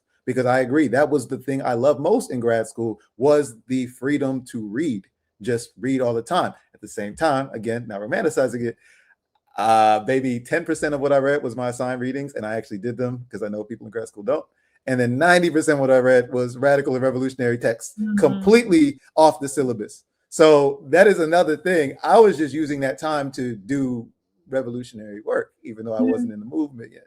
So I think that's the thing. And then when we do that, when we create study guides, when we do what Al-Kalimat did, when we make zines for the people, that is the main purpose. And then if people do want to come in, we can create those pipelines. I have email templates that I send to people who don't know how to write emails and that kind of thing. And the AI, as much as we trash it for all the reasons that it deserves to be trashed, it can, in some ways, be used as a tool to help with some of those soft skills that people don't have, right? So just wanted to outline that. I know we're going to get back into the topic at hand. The other thing, Layla, I wanted to ask you about the Asante Touré debate, back to that. So you did say that you're not sure they're disagreeing, which I find is somewhat true. But when I think about Robert Allen's The Dialectics of Black Power, when I think about the different wings, I think you can be, and you guys correct me if I'm wrong, you can do Afrocentrism and not be a revolutionary. 100%. I don't think you can do Pan-Africanism as AAPRP defines it. Okay. And there you go, because I was about to say it. Because you asked, I do think there is a debate there. And I think Kwame Ture in that discussion talks about the Monrovia versus the Casablanca blocks and that kind of thing. I think there's a debate between revolutionary nationalism and cultural nationalism that thing represents. And so why I find like Al-Kalimat's thing, like you already pointed out, what about gender and sexuality? That's one of the things that revolutionary nationalism addresses itself to. What about political economy? The main thing. That's one of the things that these things address themselves to. So like Walter Rodney talks about culture deeply. Cultural nationalism can be subsumed under revolutionary nationalism, but the reverse is not true. And so when I think about Baba Muhammad Ahmad's like this text, the basic tenets of revolutionary nationalism, which I really appreciated, we see these chapters here. And Al-Kalimat's, and it's Al-Kalimat and others, it's not just him, it's People's College, but their textbook, again, does talk about culture. It does talk about art and literature and all of these things in the larger context. So much of this is about our historical situation, the United Front, the underground movement, World Black Revolution, and then you have youth and Black women and education of the Black nationalist child, cultural revolution, Black literature and art. So what I felt like the core difference was, and Kwame Ture says it, he's like, well, I became a Pan-Africanist and I wasn't Afrocentric. And Asante says you have to be Afrocentric to be a Pan-Africanist. So clearly that's not true. And so that's, I do see it that as a big tension that needs to be debated, because cultural nationalism is very present. And it is not revolutionary nationalism. I don't think, because I agree, like I don't, what I was acknowledging earlier is that I think it is a stage that a lot of people, at least in this context, pass through. But I would say I don't think I passed through that stage. But the reason why I say I didn't pass through that stage is because I think I had the benefit of being raised by two people who did pass through that stage. And so I had parents who were Pan-Africanists who also were very intentional about, like, I wasn't allowed to have white dogs. Like, I never had a white dog. My mother did everything possible. Like, before mahogany cards were a thing, my mama was going to get brown color pencils and stuff to color in cards. Like, there were just a lot of small things that as rearing children, she did to make sure like, I am going to imbue you with a sense of self-esteem as an African child that is perhaps Afrocentric adjacent and, you know, related to it, but that wasn't the center of it, right? And so like there was a particular kind of pride in myself that my parents instilled in me from childhood that did not necessitate me going through that Afrocentric stage. Because literally I remember being 9 years old and being told by a teacher at the time that slaves were happy. And I remember having parents who could disrupt that for me. When I came home and had this conversation with them, hell no, we're going to the school, right? And like, but I imagine it's very different for somebody else who literally had to navigate that their entire life and doesn't encounter anything contrary to that until they're a fully formed adult. And so the type of work that has to be done as an adult to undo that versus doing that work when my parents were telling me not to say the Pledge of Allegiance at 7 years old. And I'm having to navigate what that means. Yep. Because I'm getting in trouble at school for not doing that, right? But also like be like, so I recognize that I didn't go through that phase, but my parents would say they definitely did go through that phase at some point. And so I do think that there is something to it. I don't think it's something that we necessarily have to pass through, but I think in a world that is anti-Black and anti-African and tells us that we don't, contribute to things, there has to be some intentional work done that counters that narrative. And for some people, that is Afrocentrism. For others, it's not, right? Yeah, someone misheard you like I first did, by the way. She said white dolls, DOLL, not dog. So oh damn! So no, we are not physically idealists. Welcome. Yeah, baby dolls, like toys. Dolls, like Kenneth Clark doll study. Jared, I saw you raise your hand as in you did go through your Afrocentric phase. Or? Yeah, I didn't, I was trying to come up with a joke. I didn't have the parenting that Dr. Brown had, but I was trying to think like my mother was like I was trying to honestly think is like the phrase that came to my mind just now was a Hotep Karen. And in that she weaponized her Karenness in many ways in the right way. Like I remember some of my earliest memories. She fought. She would write letters to companies like, "Where are the black dolls? Where are the black figures?" Like when I had a Playmobil set, she wrote letters and was like, "Where are the black figures?" And they got sent. She got them sent somehow. So like she weaponized her Karenness in a positive way in some cases, but. What I think is also part of the process, I think part of it is that a lot of us need those initial steps. Mm-hmm. But then there's also, and I think about this when I revisit the Ture Asante debate with my students literally every semester at this point, that I think that there's a complexity to the materialist argument that is a barrier, at least initially. It is to a certain extent easier to read, the Egyptians were black and Africans are black. And it's easier to do that and to be like, hell yeah. You know what I'm saying? You just like, yeah. The other stuff is a little more complicated. That's what Afro-pessimism does for a lot of people now. Exactly. I'm glad you said that. This is all right. We we're here. We're here. We're here now. We're here now. No, look. No, as I said, no. I think you're both right. I think, and I've accepted two things about my approach. One is that my approach to Afro-pessimism was through Frank's first book, where he talked about going to South Africa to kill white folks. So I admit was the attraction, But the other part of it is. The other part of it is that I have revisited and I've maybe not fully accepted, but heard loudly the criticism that part of what maybe allows me to accept Afrocentricity in ways some younger folks may not is that I've come through the Black radical tradition first. Yes. This is Afro-pessimism is not my introduction into all of this. It's a late addition, if anything. So I'm here. I get it. I just want to respond just to clear the point. What I'm saying Afro-pessimism does that, like to Jared's point, I think those of us who subscribe to a more revolutionary nationalist position, we would say that Afro-pessimism claims to be non-prescriptive, right? And so it talks about all the problems, but it says that it doesn't have the answers, right? And I think that part of the work of the Black studies tradition and the Black radical tradition more broadly is actually about finding solutions to our problems. Like that actually is what it does. But what appeals to, I think, a lot of young people about Afro-pessimism is a particular kind of nihilism.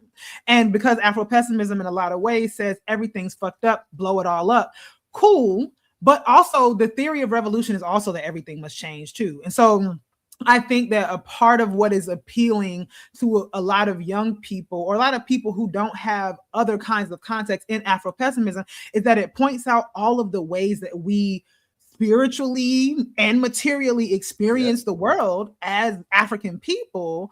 But then it says, but what do we do with that, right? And so so it is nihilistic in a sense. And I think that nihilism is antithetical to the Black radical tradition, because what we are actually trying to do is come up with solutions, is trying to free ourselves, is trying to figure out a way to live a better life. And I think that again, we haven't gotten to the Sekou Touré piece, but I think it's interesting in thinking about Jared saying he disagreed with Sekou Touré, because one of the things that I think is interesting that Sekou Touré argues about, like what religion, I guess at its best can do, is that it is ideological, and he argues that religion generally, even though Sekou Touré was a Muslim, he argues that generally religion actually is about class struggle, because religion actually is about the well-being of the community, of the whole, of the people, right? And so he actually says that it's not antithetical to thinking about class struggle. And so when people argue that socialism, because we understand Marx's conception of atheism as so central to our understanding of socialism, then somehow as African people, we can't be socialists because it means we must be atheists. Sekou Touré is really pushing back against that, and says that, because he has this whole, what does he say? It's the container versus the contents, right? And he's very adamant about this. Like, we cannot judge the character of this thing that we believe in based on its adherence. We have to judge it based on its philosophies, its ideology. And at their roots, religion actually is about creating peaceful and harmonious ways of being, but people have corrupted and perverted that. And so too have people done with Pan-Africanism and socialism and all these other things, right? And so part of his argument is that we have to judge it by its foundational philosophies, not by the bad ways that its adherents perform it. Yeah, you could hear where Kwame Ture got his judge socialism by socialists, not judging socialism by socialism in the way you don't judge Christianity by Christians. Yeah. But I push back. All right, so we're gonna get into it. I have a more neutral. I don't think it was polluted. I think it's a dialectical approach we have to take to this, and there's a neutral way that religion exists as a feature of human society and can be weaponized by different classes for different reasons. But we're gonna get there. Before we do, though, yes, where Sekou Touré influenced Kwame Ture is very, very evident. I see that.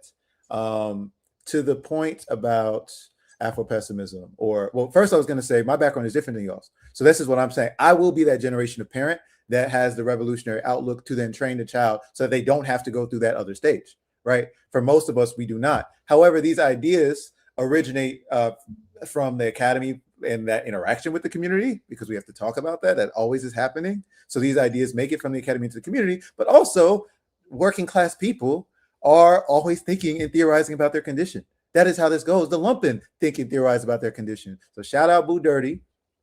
He will not see this, but I will mention it to him. I have heard Boo Dirty, a brother from Miami, who's never read Frantz Fanon, articulate the theory of the colonized from chapter 1 in Wretched of the Earth. I've heard him from scratch, from his own experience as a Black man growing up in Miami, through all the chaos, through all the riots, talk about we hate ourselves, talk about the colonized experience, talk about being dehumanized, all those things. And so if that person who already has that understanding, their life experience and perspective were to then find Fanon, right, then it would be like, oh, this already makes sense of my experience. I think I have heard Afro-pessimism articulated by our people in community who have never read Frank Wilderson dozens of times. It is a descriptor, not a prescription. And we started with the Marxism is a prescription. It literally says we're trying to create change.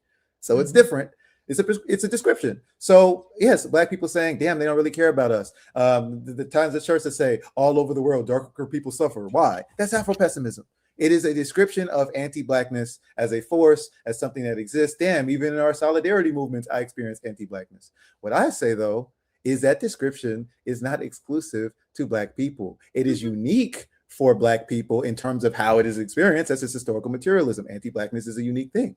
But I feel like Native American people could be like, damn, everywhere we go, they don't think about us. Martin Luther King is talking about the USA and it was a good thing and blah, blah, blah. And there could be a Native pessimism that exists. And because patriarchy is an older form of oppression, there are certain forms of women's oppression that they could say, well, this has existed for, and then all the time. And the Soviet Union went backwards on their takes about women's liberation over time. So like the descriptor is just observing the phenomenon. But to Malcolm's point, where does the power come from? Once you have land. When Malcolm talks about China, he said they used to say you couldn't stand a Chinaman's chance. And now China has a communist revolution. They're free. They got a nuclear program. And Malcolm is looking at this not as an Afro-pessimist. He's like, damn, can't wait till we do this too. And that is what I'm saying. So again, I think a lot of people will naturally have this understanding of Afro-pessimism, and then it'll get articulated in a certain way. And then from there, they'll be like, oh, okay, this is why I'm drawn to this. But, and we'll get to it another day with intersectionality and sorts of things with triple oppression. The soil from which a theory grows determines its revolutionary content and character. So if something came from a liberal articulation of interlocking oppression, it will have a liberal outlook. That doesn't mean that the concept itself can't be revolutionized. So feel the same way about AP, but yeah. You. My little sis, you want to say hi? You want to say hey? My little sis is here. You have, well, hold on, let me get off my AirPods. What's up? It's my little sis, Tynetta. Hey. Hello. Hey. Hello. How y'all doing? Good. Layla and Tynetta have been on a panel before, way back, about nuclear proliferation. Yes. Nuclear. Oh, okay. Wow. Yeah. How you doing? It was a long time ago. Oh, wow. Yeah. Good to see you. Good to see you too. I don't have these beautiful plants. I'm in her house. So Yeah. just so y'all know. Y'all have seen the plant I touch. So that's how it's done. So that was, yes. So I had to get my shit off about AP. Because it is frustrating. It's disconcerting how appealing it is to so many young people. Sometimes. We tired of losing. And then again, if they don't have y'all, if they don't have that kind of background, you're just going to go with what you find in the field. So that's why I do find these ideas very important, very dangerous sometimes, because my parents, who were not revolutionaries by any means, did take positive elements of Afrocentricity and put them in my life. So the same thing. We have Black Santas. White Santa, sorry. We had Black Santa, Black Jesus, African clothing, all of those things, those elements of culture were there.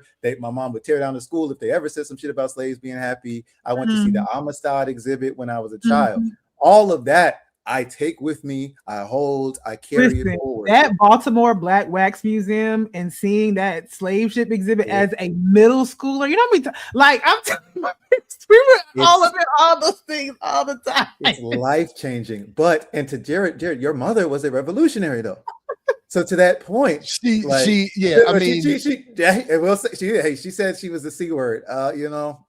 That's more than most.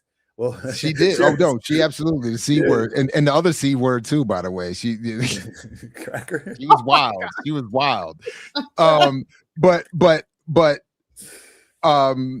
Oh, I just lost my point. But yeah. Anyway, go ahead. Yeah. That made me. I lost my thought. So I carried all that with me, and then through dialectical materialism, even if I didn't have the term for it yet, because all this stuff made sense to me, I just started getting the term of time. It actually made sense for me even studying religion, which if you've seen the previous episodes, you already know from me. So I carried those things forward, and then naturally I reached their logical conclusions. All the contradictions where I was like, well, y'all are good on this, but what about class in Africa and class struggle? What about pre-colonial forms of oppression? What about this colonizer religion that's been imposed on us? And so from there, I had to take it to this logical conclusion and then move past it to say, okay, well, what I am a nation, I do see us as a nation. Kwame Ture says we are Africans, Malcolm X says we are Africans, Walter Rodney says we are Africans. What does that actually mean? And that's how I think you get from cultural nationalism to revolutionary nationalism. If you have to go through those stages, if you don't, you just start with the right answer from the start, in my opinion, and then you don't have to do all that extra work and confusion and honestly self-discovery and emotional healing that's required to move from point A to point B. It's true. It's a lot of work. I would say my dad is an atheist. My mom grew up in the church. And so by virtue, I think, of growing up in a mixed faith household where it wasn't imposed on me, because I wouldn't say my dad wasn't like, y'all ain't gonna believe in God, y'all can go. In fact, let me tell you something. I am not a believer, nothing. You know how many churches I have joined just to sing in the choir? Because I love me some gospel music. And I love God. I was in my high school gospel choir. I joined my friend's church as a kid to sing in the choir. And when I tell you that I would just sit there and let the sermons do whatever, and I'd go, oh, it's time to sing. Like that's what I was doing. And I was in the youth choir. So again, I went through the reverse stage, y'all. I really do think that's the funniest. So I was in the choir. Yes, I do know gospel music. I appreciate it, all those things. But I maybe for different reasons, I will probably be the opposite. I probably will be like, no, you're not doing that like that. I will let them go to church, but if my child is like me, they will come home asking some questions, and I will give some very, very straightforward answers. My dad, even though my dad is an atheist, because so he also he's a person that respects like social ways of being, right? And so it was important to my grandmother, my mother's mother. So he would go to church for my grandmother, like on special occasions, right? But then but with my dad, it's always a conversation, right? So it's what do you think about what you heard? How do you think about it? And so while he never imposed on us to not believe, the fact that he was always asking questions made me always ask questions. And so it just never made it sit with me. And I have, and I'm also an anthropologist by training. And so I have been to churches, I've been to masjids, I've been to mosques, I have been to voodoo ceremonies, I've been to santerias, I've been to them all. And I respect people's belief, and I respect how people's beliefs impact them. Because people always ask me, particularly religious people, how did you feel like going to a voodoo ceremony? My answer was always, I don't believe in it. So it does. So for me, it's a viewing, I'm watching something. I am watching something transpire to understand it. But because I don't believe in it, it doesn't have that impact on me. But I do understand the power of belief. And that's why I would say I don't know that I 100% identify as an atheist, because an atheist says, I know that God does not exist. I think I'm more on the line of the agnostic. Hold on. You got to watch some of our earlier episodes. Go ahead, Jared. No. But for me, I'm a questioner. That's what I would say more than anything. Go ahead. So yeah, no, I've certainly more recently adopted what I've come to understand is the more appropriate understanding of atheism, which is not a definitive claim that God does not exist. It's just saying that there's not sufficient evidence to accept the claim. Yes. And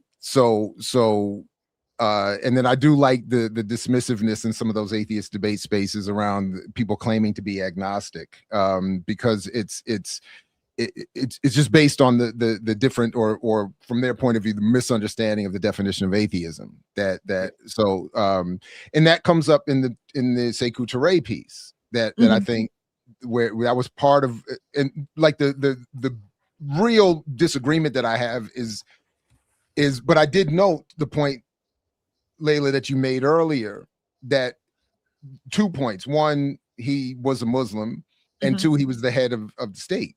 And that does impact his how he would have to address this and how I would address it, where I in at least the head of state, if even not a Muslim. Yeah. I wouldn't approach my atheism in the way, well, I don't know for sure, but I wouldn't be condemnatory of people's beliefs for sure.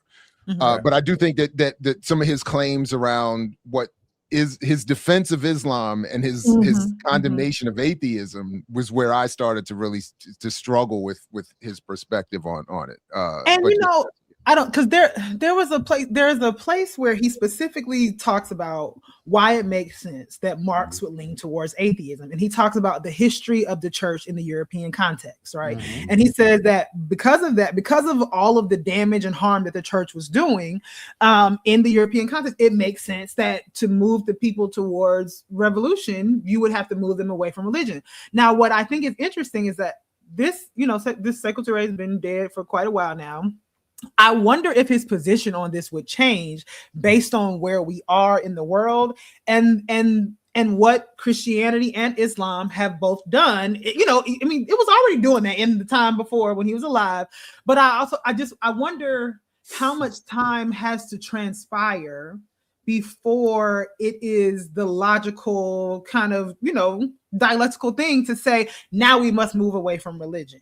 And so I think, again, his points as a head of state that says, if it is that you're going to be a Muslim or a Christian or an atheist, you got to be the best Muslim, Christian, or atheist in service of the revolution. Like, that is his ultimate argument. Yep. And that you have to adhere to the basic tenets that respect the people. And then he says, where, because I think the catch for him is that he says, where we are sort of unsure on things, we have to default to the people. And if the people largely have these beliefs, then we have to make room for the beliefs that the people have.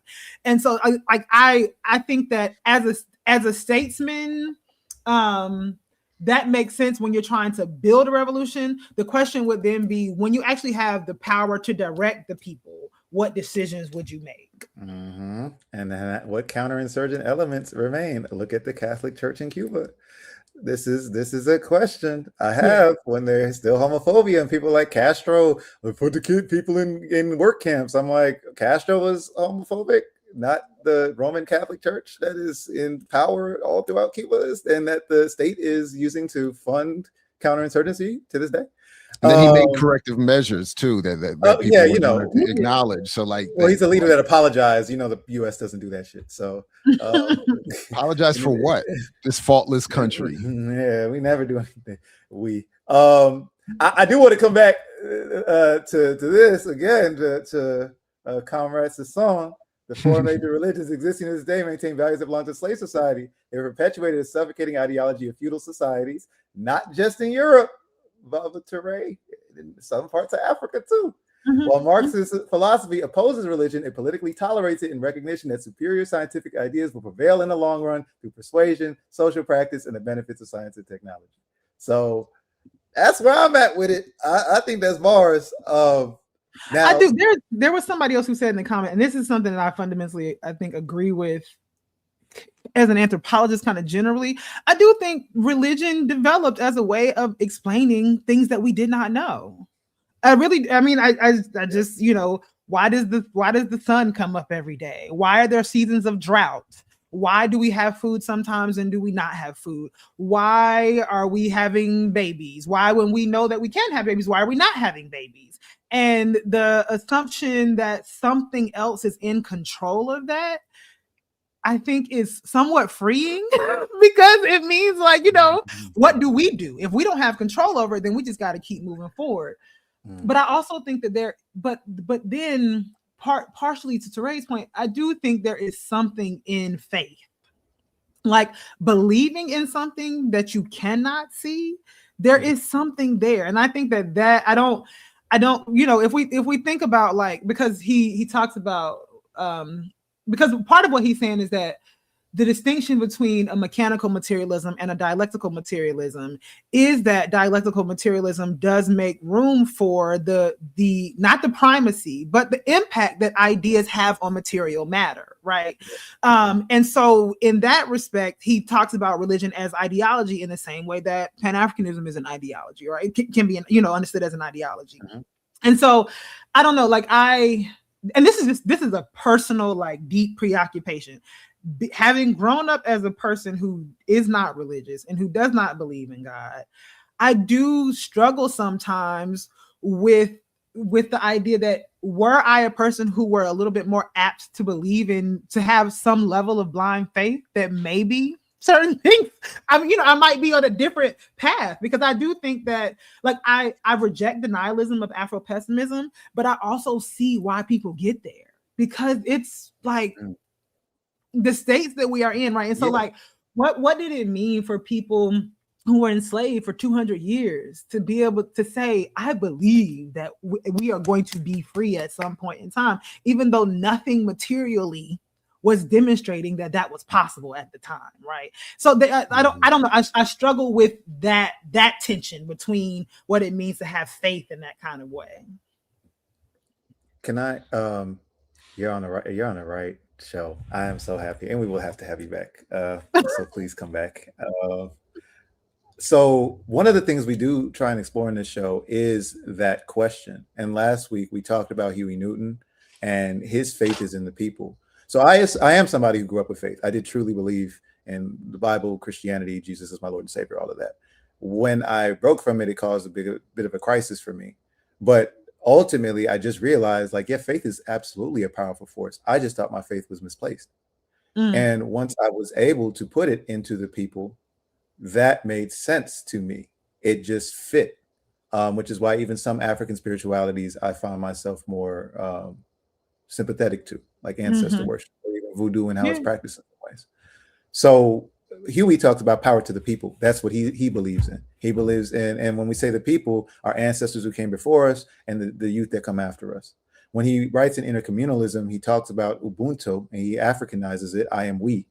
And that is what he says is his faith. He believes that I am only a representative of the people, of our African people.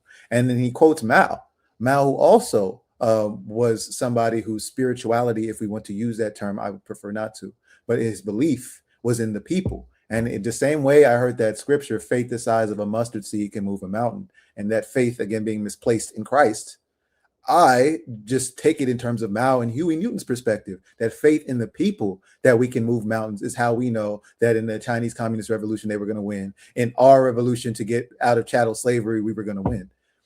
That's one point. I think on the smaller points, Kwesi Balagoon and Tip of the Spear talks about this. It's one of my favorite excerpts about warriors versus non-warriors. And he explains that they had to break real quickly with the people in the prison camp who had this like idealist belief that like the guards can be reasoned with, and that, you know, they had to follow certain rules of engagement and warfare and all of that. And Kwesi's point is like, why are you making them gods? They just like you. They bleed like you. They eat, sleep, and shit like you. And so the way I could see our ancestors materially recognizing freedom is possible is by looking at these masters and coming to the conclusion, despite all of the ideological, material warfare on our people, this is just another person. He bleeds like me. And when he goes to sleep, we can poison him and slit his throat and we can run away. And, oh, I heard on that plantation over there, they ran away. And that among the masses becomes a material force that then can let our people know we can be free. It all goes back to Predator. If it bleeds, we can kill it. If it bleeds, we can kill it. I agree. So I think that's a big part of our show. I think based on our initial description, you would qualify as an atheist, even if you did not claim that label. Oh yeah, no, it's not. I don't have a problem with the term whatsoever. Yeah. I just like my primary thing is that I am not a person who says I know that God does not exist. Right. Like Jared said, I'm a person who says I haven't been given enough information to be convinced that he does, that he or she or he. And so what I wanted to clarify was that is actually a very common anti-atheist talking point, is that atheists say they know God doesn't exist. I have not met any atheist that says that. I know you know your father. I don't think your father says that per se. Does he? No. Does he? Right. Well, what do they call it? There's supposed to be, what is the difference? It's like the philosophical atheist versus the something other. I forgot what they call it, but because there are a wing of atheists who say there just isn't. And I know there isn't. And then there's this other wing that I'm associating myself with that is saying, look, I just haven't seen the evidence. I think this is So there's a certain dogmatic atheist that does this, and then there's certain white atheists that we talked about, this pipeline of white atheism of the Richard Dawkins and the Sam Harrises of the world, where they're dogmatic in a way that we just know, like that's not how. And they're not good people either. That's the other thing. Like being an atheist doesn't automatically mean you're gonna be like a progressive radical. You know, it just means this is the one thing you don't whatever. Yeah. But the distinguishing, But the this is lightly controversial. Everything you said, Josh, in terms of the faith in the people is how I have been raised, right? My father is a faith in the people kind of person. I'm not gonna lie. My experiences in the world right now are making my faith in people wane. That's all I'm gonna say. So the version I got from my godfather and elder in the struggle, his version was always you struggle. And the first time he said this to me years ago, I was like, I wasn't ready for it. He said, you don't struggle for the people. Mm-hmm. They will always let you down. You struggle for the principle. That sounds like it was to me. I get it, but to sort of to where I interpret Layla's most recent comment, that's how I feel in this moment. I'm like, look, because that's where my faith is. My faith is because I don't see it. I don't see it. Well, I don't see it. So I can't put a materialist. But again, that's the faith, right? That's what I mean about the faith. Yeah. Like I acknowledge that I don't see it, and I am having experiences in the world that are telling me that it is further than we think that it is, right? But again, I keep saying the same example that I gave earlier. I keep saying to myself, but clearly my ancestors continue to fight and to struggle for a belief in something that they too could not see. And so like I'm acknowledging my own weakness in that regard, my lack of resolve in that regard. But also like, I don't know, because I say that, but also that's probably not entirely true, because if I had no faith, I just wouldn't be doing anything every day. And I am doing things every day and trying to be in community with people. But I'm gonna tell you, it's hard out here. It's hard. So first of all, whether you're atheist or religious, faith is tested. That is kind of the whole core theme. So y'all's faith is being tested. That being said, because of how much history is hidden, I will never, and that's just something I live with, never know the names of all the ancestors and elders who have struggled for me. And so each time I discover a new one, my faith is renewed. And so that's a big thing for me as far as seeing it and as far as, believing in people. I also love our people. Revolution must be I would say that's because you grew up in the church. No, I'm joking. No, it's possible. I mean, it's possible. That's my orientation. But my whole point was like, I will be able to raise, and I have in terms of people in my community, to have that perspective and not have belief in God in that way. And also because of what we talked about earlier with materialism and the scientific perspective, I think we're just being dialectical. We're saying our internal senses of self, our consciousness struggles with this. But I will point out that the reason why we do this show is because, again, we define terms. You define ideology. Everyone is not everyone. Few people are telling me, that's agnostic. You're not an atheist. That's agnostic. Again, point out to me the atheists who do not fit your criteria for agnostic. I will wait. Most atheists are agnostic. It is agnostic atheism, if you want to call it that. But most atheists do not say with certainty a God claim doesn't exist. In fact, go to the white boy atheists. Jared has the channels for you, and they will say that they do not believe or disbelieve because you can't prove an unfalsifiable statement. If I say this is the common atheist, again, when you went into this tradition, you see these points, the flying tea kettle. Is there an imaginary tea kettle in the middle of the universe right now floating out in space? Tell me it's not there. Prove it to me. You can't. You cannot prove an unprovable thing. So I can tell you there's a magical tea kettle or a unicorn doll somewhere in Jupiter, and you can't prove I'm wrong because you can't go to Jupiter and prove it.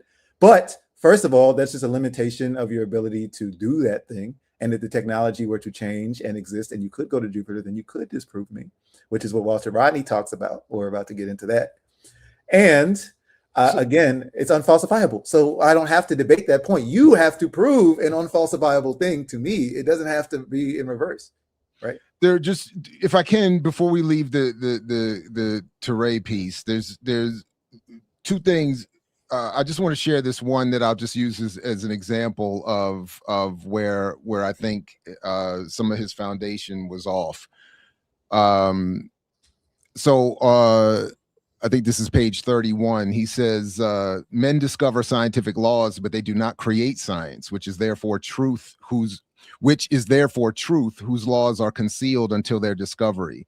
Science cannot logically be superior to man, who discovers it and uses it to serve his purposes. Science has the function of an object before man, the subject. As man did not create it, who then created and inserted it into the properties of men and things?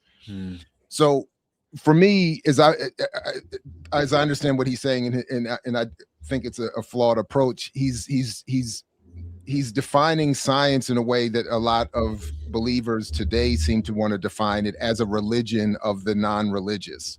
Right. And so what he's not acknowledging is that science is a method. It's not a thing to believe in. As I understand it, science, it's a method of verifying and falsifying so that you can check the reality that you think your consciousness is demonstrating. So later, when or earlier, I can't remember where, he says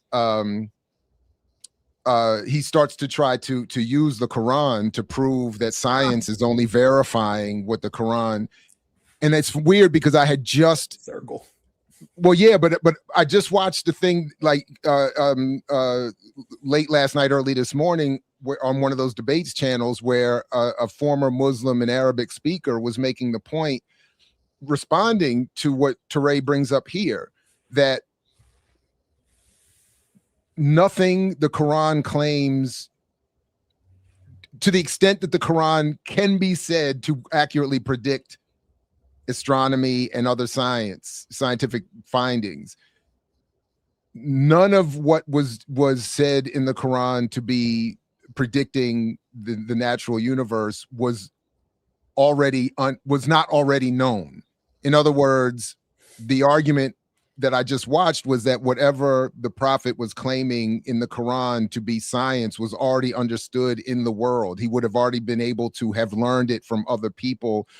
They point to the Greek world, and I might be point to the African world, but that knowledge was already out there in terms of specifically the claim that the sun and the earth are floating through something like that. In other words, the argument that some Muslims will make to say that the Quran is predicting the known universe and science is only belatedly discovering it, it was those claims are already likely known in the world at the time, or were known at the world. They could be demonstrated to be known at the time. So yeah, so that was just, but it was just clear he was wanting to defend. Yeah, it also seemed weird because he seemed to be making the argument that he seemed to be arguing that many people in his country were atheists threatening power over Muslims, and I thought was very. I thought that it just read weird to me. Like, how many atheists is he? Who's he talking? Is there this massive atheist movement in his country that anyway? So maybe he was. I don't know. It might have been the heathens, Jared. Maybe, I will say, I don't know. Maybe so I don't know. I don't know if we said this clearly for the audience, but the piece that we're referencing is Religion and Revolution by Sekou Touré. And so what I think is also important about this piece is that, yes, he does make specific art, like he has like subsections about like science and religion and like what is to be done and like religion and social oppression or whatever. But I think what's really important to contextualize for this piece is that while he is thinking philosophically about religion, he is also talking about the material reality of Guinea under the PDG at the time, right? And so, like, to Jared's point, I don't know, I have no context for how big the atheist population was, but I imagine in thinking about what they were up against as the PDG trying to build revolutionary Guinea, it was probably a sizable enough force that it was presenting some kind of threat at the time, right? Yeah. And so needing to respond to that. So again, I think this piece is interesting, again, from him as a Muslim and a statesman, because he is really thinking about what it means to engage this in a place where Islam is the primary religion that is practiced, but also in a place where they are trying to build revolution. Because which I did take that point, by the way, that I read it as, even where I might have disagreed with his preference for Islam, it did read to me at points like, oh, he's talking to Muslims to say don't fully fall into this Islam thing and forget this other piece of the struggle. So I think which always becomes the thing, but I'm like, can't we just lose the Islam thing? I understand it's not like you can't just jump out of history. I can understand you can't just jump out of history, but I'm saying, to Layla's point, over time, over years, over generations, shouldn't we start raising that question? I will point out the key difference between science, because they love this, is another basic anti-atheist talking point. First of all, I don't know how he's defining atheist. So again, to my point about the agnostic distinction, a lot of people who will call agnostics atheists, quite a few Christians will. So that's, again, why I just am cool with the atheist category and accepting that. The thing that is the difference between, oh, well, you believe in science, is the premise of falsifiability. That is the core difference. The Bible, the Quran, the Talmud, the Torah do not claim their claims are falsifiable. And so therefore they are fundamentally different from science. That is the core difference. There are things, so someone said the science of the womb was known, right? No, in fact, different societies, and I just want us to jump to the Rodney piece, have different theories of reproduction. And some of them are more accurate, closer to scientific evidence than others. And from there, you can actually see certain patriarchal belief systems coming from a misunderstanding of the science of reproduction. Whereas some societies that actually had a more scientific or closer to the scientifically valid understanding of reproduction have a respect for the role of the woman and the role of both parents. And so even that gets into a thing. In the Quran, they talk about menstruation as impure. The Abrahamic religions, listen to the name, are patriarchal. This is a foundational contradiction to these things. And so, no, they are not operating from science. Even the understanding of DNA, this is the same with race. When Europeans made up race, they didn't know DNA. They hadn't discovered that shit yet. So they're just really making shit up. And it's not scientific. It's not falsifiable. Their discussion of race, that's why there's like, oh, some of them say there's 3 races. Some say there's 6. Some say there's 4. They were pulling this shit out their ass. And so that is. And can I just remind, speaking of the Abrahamic, all those points are well made. Jews do not believe Jesus is the Messiah. Christians believe he is the Son and the risen and the resurrected Messiah. And Muslims think he was an important prophet, but that he wasn't crucified and did not raise. So at most, one of them is right. And what is more likely, none of them are. So I think, but that alone, I think, that. But Kwame Ture tries to smooth that contradiction, and he's like, if you're Muslim, you got to state the Bible. I will say though, he does state clearly. He says the atheist says that God does not exist. That for him it is only the struggle that counts. Can he honestly affirm that religion excludes struggle? Can he legitimately affirm, justify, and convince that religion refuses order, balance, constant progress, the happiness of people, and human rights? He goes on beyond that. But what I will say to Jared's point earlier is that it's clear that this piece is in conversation with a lot of different people, because he's also making an argument that is, because the other place where he goes and he talks about the hadiths, but he talks about everyday Muslims pray, and he said the way that the first appeal that Muslims make to Allah every time they pray is, for him, evidence that Islam is not in contradiction with socialism. And so that's the other point that he's trying to make. And again, this is for the Muslims, right? This is to say that, if you have this understanding that to be Muslim and to be socialist are somehow in contradiction to one another, I am challenging that based on what I understand to be the foundational tenets of beliefs that Muslims have in terms of being, basically fundamentally being good to one another and protecting each other's peace and blah, blah, blah, blah. And so it is like this conversation, this piece is definitely in conversation with a lot of different people, right. Some of whom are the atheists, some of whom are the Muslims who are challenging of, an Islamic society building a socialist revolution, right? And so I do think that there are things there too that we have to take into account where there are multiple conversations happening, I think, in this piece. Yeah, I think we're dialectical enough to understand. I try to simplify dialectical thinking as it's the switch from either or to both and kinds of thing. So yes, there are elements of Islam that are synergistic with socialism. That's clear. It doesn't have to be completely antagonistic to all elements of socialism. And socialism and economic arrangements. So we're talking about the philosophy, actually. So we're talking about Marxism and dialectical materialism, not socialism. Because socialism is an economic arrangement that does come from Marxism, but it's not the same. So I can agree that this is very clear. Where I end up with issues is, for example, calling Jesus a socialist. That's not true. It makes no sense. Capitalism didn't exist for hundreds of years until Jesus might have, So no, I understand what you're trying to do. I understand that you're saying certain things. I understand you're talking about a working class or a ideology of the oppressed. versus oppressor, but that is not the same thing. And so that's where I think we could just be a little more scientific in our discussion. To Sekou Touré's point, right? Again, if that's who you're arguing with, cool. That's not me. And I don't think that's a lot of the atheists that are saying that struggle only counts. Just because you're saying your faith system can be used for struggle does not point to the validity of your faith system.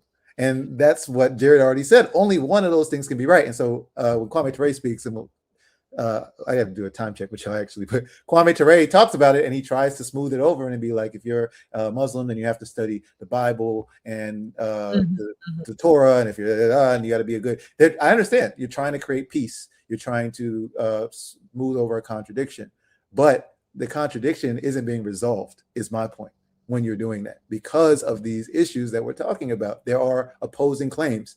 So again, I say it's not either or both and, but some things are. Not they can't be mutually true, right? You can't be alive and dead at the same time. So that is where I think you can't just say, well, everyone get along and it's all good. So a time check though, because we are at 1:15. About how long do y'all think y'all can go? We got maybe 3 slides left, some videos. Do what you need to do. All right, I'm flexible.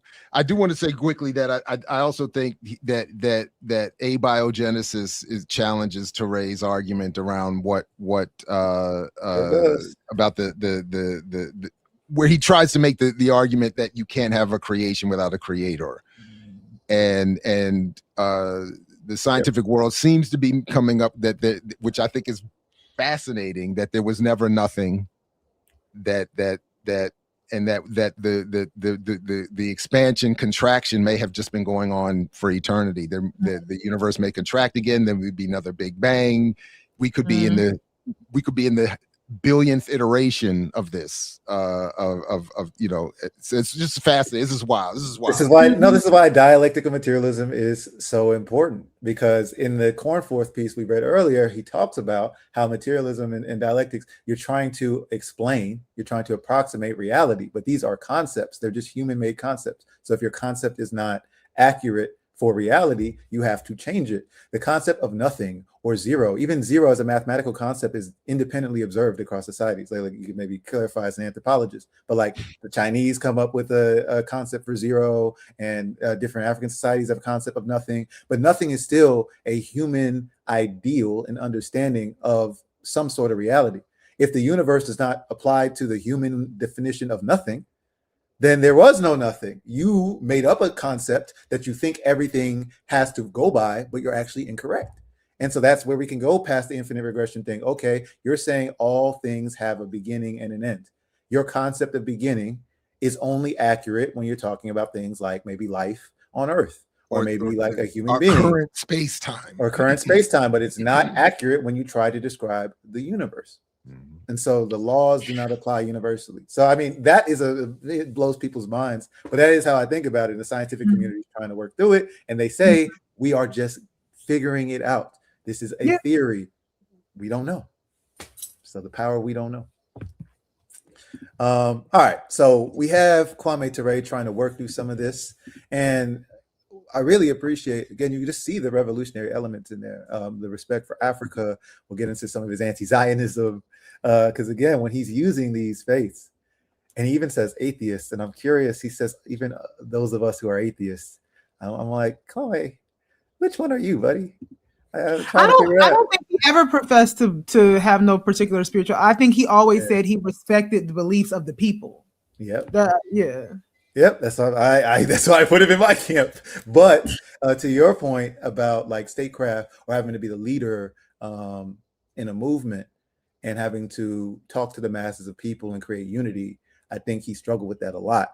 And so even if he had these personal beliefs, and I haven't finished Ready for Revolution, it's a lot of pages. But when I see him talking about it, I'm like, yeah, it sounds very similar to me. But when he's trying to talk to the masses of people, I think he's trying to meet where they're at, create some unity, make sure we don't fall into the Zionism and the lies that come from that kind of thing. So, but these are 2 pieces. Kwame Ture, Religion and Revolution, and then from that debate that we talked about, some excerpts from Kwame Ture. So, Sorry, the audio is pretty bad on this. I'm gonna try and turn it up to max volume. Sorry, chat. Let's see if there's closed captions. We can try. All right. Know this, because all people have an instinctive love of justice. This is glaringly demonstrated everywhere. If one will get one's anthropologists and one's historians, one will see there is no society that man has found which has not produced religion, not one. Every society has religion, every society. And if one will look properly at these religions, while they vary widely, they have different forms and different rituals. Some have one as God, some have many as God, some take the fish and make their God, some, like the American Indians, understand that Mother Earth is their God. You will find while they differ, they have one essential thread running through all of them. All religions come to preach to the people that they must live a just life, that they must follow a just God, that they must treat every human being just like they themselves want to be treated. There is no religion that doesn't tell the people to act properly, to live justice, and to live with an upright heart. All of them say the same thing. Consequently, even though all these religions may vary, if you look through the thread of them, you will see the same thing. Of course, we must say, and it is a fact, that in all of these religions, you will find bad people who say they are religious, but are indeed not religious, are only trying to fool the people. Sometimes the preachers are leading the stock here. This is a fact. This is a fact. This is a fact. But this does not deny the truth of what we say. All religions come to preach justice, and consequently, all people who say they adhere to religions must serve the cause of justice. Christianity for us as a people, especially in the West, is more important than Judaism. Not because Judaism is more important than Christianity, or Christianity more important than Judaism. No religion is more important than any other religion. At any time a Christian feels that his religion is better than Islam, or a Muslim feels that his religion is better than Judaism, these people have no understanding of religion at all. All religious people must respect the religions of all other people. Indeed, they must come to fight to protect the integrity of the religions. A Muslim hearing Christianity slandered has the responsibility to come and fight against the slandering of Christianity. A Christian hearing someone speak ill of the Prophet Muhammad must come and defend the Prophet Muhammad. As a matter of fact, all of us as intelligent human beings must know the Bible, must read the Torah, and must read the Holy Quran. Christians must know the Quran. Muslims must know the Bible. Even those of us who are atheists must know these books. Because anytime these books can have this much influence among these many people for this length of time, they ought to be read and understood by every human being who are going to interact with these people who believe in these books. My only problem with that is that most of the people who profess these religions don't read. They're not reading as much as he studied these religions more than most of the people that he's saying, you know, which I think is a manifestation of the ways that power has been constructed around those religions, because I think it was intentional, right? Like in many of these instances, you know, the shift to being sort of written culture also meant that people's understanding of what the religion was had to be mediated through either the ability to read or through someone who could do so, right? And that is where all of the, you know, the part of the argument is that is where all of the perversion of the actual ideas comes from, right? Now, I don't know this. Maybe somebody in the chat knows. I don't know if the Quran has the same kind of like history in terms of like different versions of the Quran being written by different people at different time. Particularly, like I know, you know, so many of us are familiar with the King James version of the Bible, right? And I don't know, because I don't know if Lord was gonna come back to the Walter Rodney piece, but I know part of a lot of what Walter Rodney also talks about in that piece is also thinking about, you know, Ethiopian Coptic Christians' understanding of Christianity as opposed to our, you know, Western world understandings of Christianity. So I don't know if Islam has the same kind of history. Yeah, I don't think that they do. I think there is just the one version, so to speak. But then there are but then there's.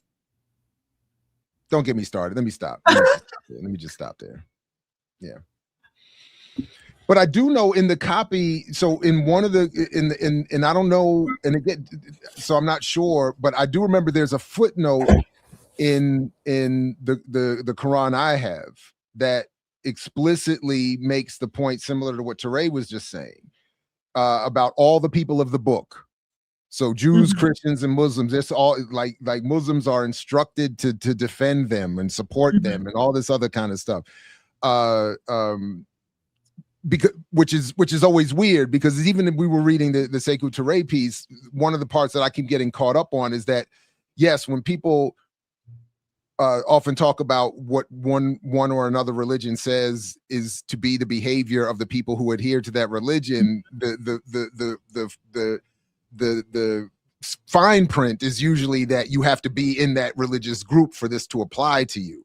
So that's why I've always remembered that footnote that does say, at least in the copy I have, that says, you're supposed to extend this to even people who are not Muslim but are of the book. They got to at least be Jews or Christians, apparently. Like, they got to be of the Abrahamic tradition. But because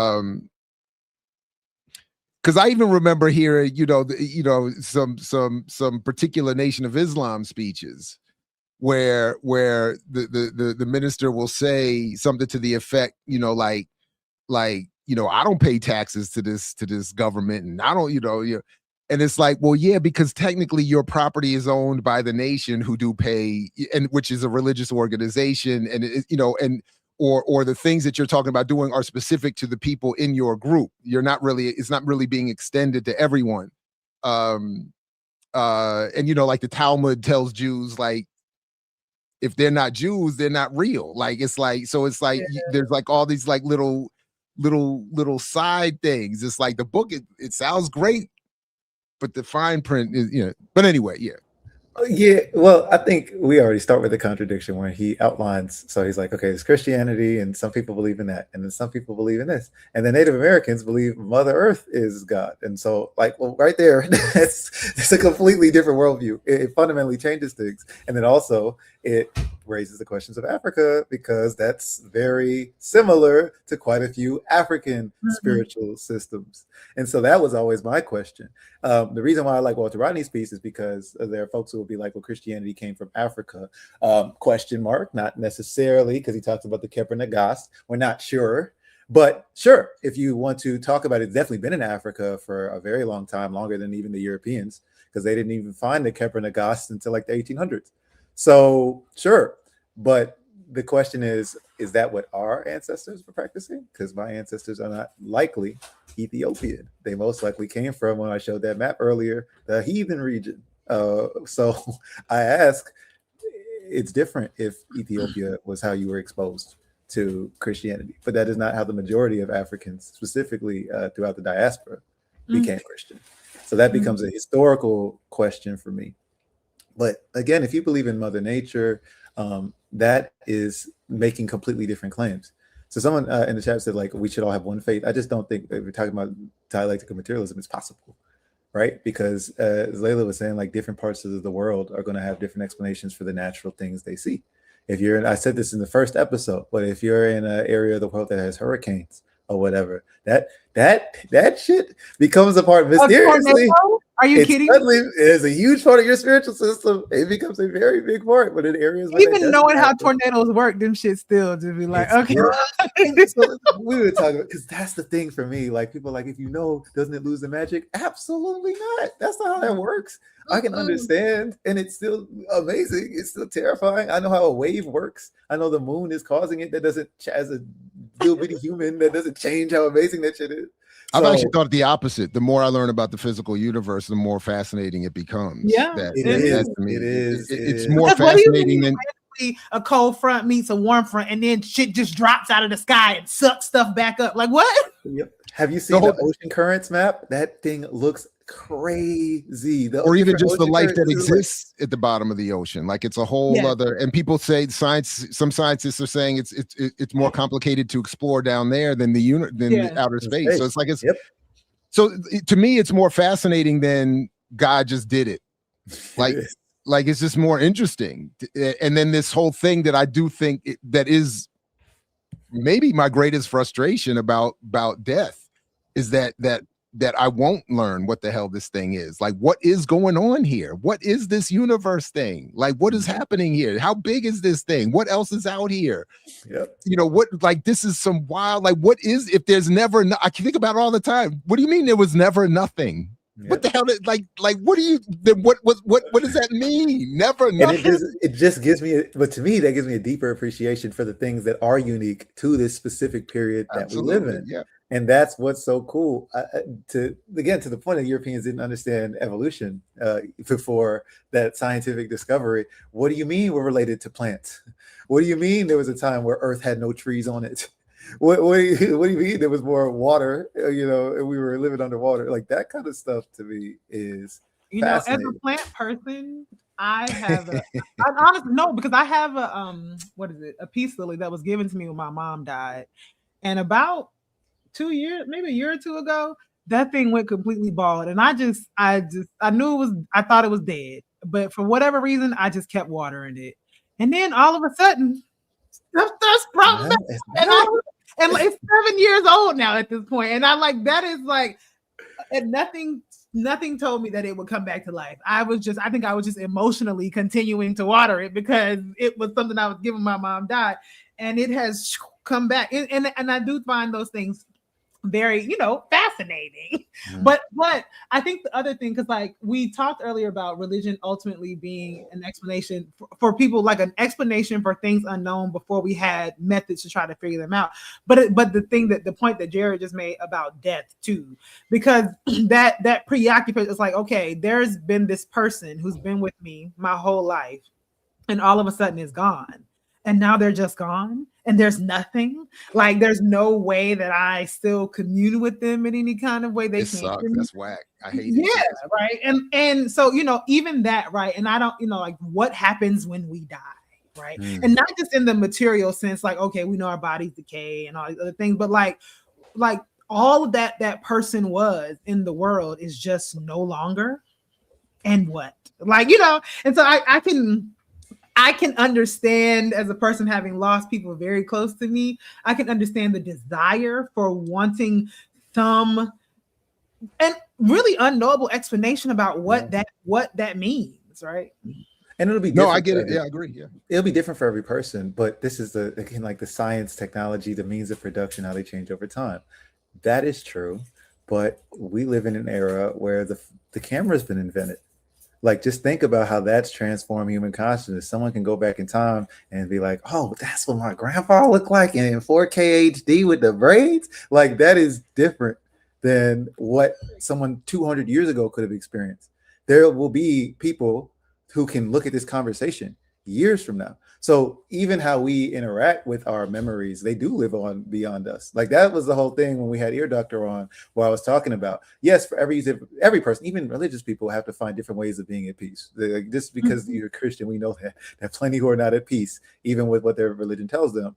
I think that's the struggle for every one of us. But for me, I am able to see, like, oh, I don't think this is going without me.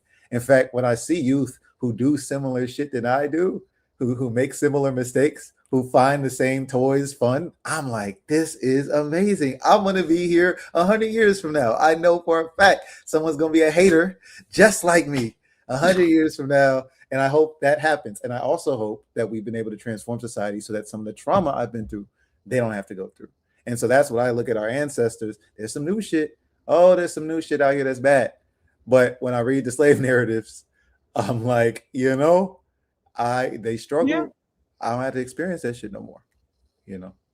Yes, I did compliment my own hair, Stephen. Thank you very much. It don't have to be my future. It don't got to be my future grandchildren. It could be anybody in the future. I'm gonna be old one day. My hair is gonna be gone, and I'll be able to look back and be like, yeah. So yeah, my children look at the pictures of me with hair, and they lament having missed that part of my life, and so I appreciate you. Gotta big yourself up, man. And just real quick, your little dialectical boo. I think I did miss. You had a question for me somewhere, and salute. Yeah, definitely In fact, I'm supposed to be writing something for Rashid's new book. That just reminded me. Ooh. Jared, you still got you showed these, we got the picture of yourself looking diesel, right? Back in the day when you used to be pumping weights. I had a brief look, there was a brief walk in the sun. There was a brief moment. I had a brief moment. I had hair, I had a little more melanin. I was in the gym. There was the no helmet law when you could ride motorcycles back in Virginia in the day. I was doing my thing. It was a briefest of moments. It was nice. So I could at least say, I had my time. I had a shot. I had a chance. Aging is such an interesting phenomenon in general. No, I mean, because some people age and you can see them in themselves their entire lifetimes. And then other people age and you be like, you are not that person. Like you look completely different. And what causes what? And it's not all like how you take care of yourself. Like it is just how some of us are genetically made. Yep. And that's where, again, we don't neglect, as non-believers, we don't neglect the ideal. Like, that's what it means to be dialectical. There are all sorts of fiction stories about aging and about immortality that I find fascinating. Which type of immortality do you want? Do you want to be frozen in a certain age for a certain time and then exploring that kind of thing and what that means? And so that's a constant thing in fiction when you look back throughout time. And how Leah, give me my 20, 21, 22-year-old self, and this man, and this my today's consciousness. We might have something.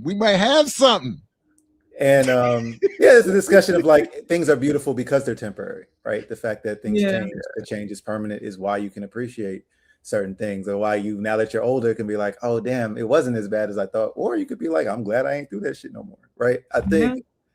That's the beauty of it. So again, like you have to rediscover, if you do not believe, where you find your sense of purpose and all that. And that was one of the check-in questions for us. I will say though, and we got one more clip in the Rodney quote, I don't believe all religions came in to being to bind humanity to just behavior. That's just not fundamentally true. One episode I recommend is talking about Mormonism, the history of Mormonism in Utah. Because Mormonism absolutely did not come into the world to bind humans to just behavior. Or we can take it from the dialectical materialist approach, like idealism, justice, truth. These are concepts. So how you define justice is due to your society, due to the class interest, the material forces at play. So I don't even think you could say what Kwame Ture defines as just is not, he literally talks about Zionists, what Zionists define as just. And so you can argue, you can try and argue the faith itself and whether the text means what it says. You go in that Bible, you're gonna find some text in there. Well, I think part of it is that each religion, I do believe that religions are designed to create just and peace among the people who they think are like among the believers, chosen people. And so I do think that's an important distinction, right? Because I don't think Kwame is arguing that Christianity or Islam or whatever other religions are saying that for all people, it is for the believers, right? And so among the community of believers, this is how we will live in peace with one another, as opposed to all people. Well, let's get to the next clip, because then Kwame Ture, kind of contradicting himself or maybe changing with time, and this older Kwame Ture kind of makes a distinction between religion and spirituality that I wanted to talk about here, because I would say maybe under religions or some religions that's true. I think there are plenty of spiritual systems, though, that if you've never heard of them, you are part of the sacred community. You are part of nature. Like, again, that Mother Nature is God. And some indigenous beliefs, other humans, all life is sacred. And so all life is sacred is very different than a religion that preaches for the chosen people. So, but here we go. Kwame Ture, monotheism and spirituality. Do I have it? Let me put it back up. Here we go. It could only be given the world by Africa, because in that part of the world, the only place where monotheism had been accepted and was breeding was in Africa. If you looked east to Africa, in Persia, they were worshiping the sun. To the north of Africa, in Palestine, they were worshiping idols and would do so until the Prophet Muhammad, peace be upon his name, came to give them monotheism in the form of Islam. So it was Africa that gave Judaism to the world. I know the first Jews in the world were Africans. That's why I'm never confused. They call me anti-Jewish. I'm anti-Zionist. I can't be anti-Jewish. My people gave you the religion. You know.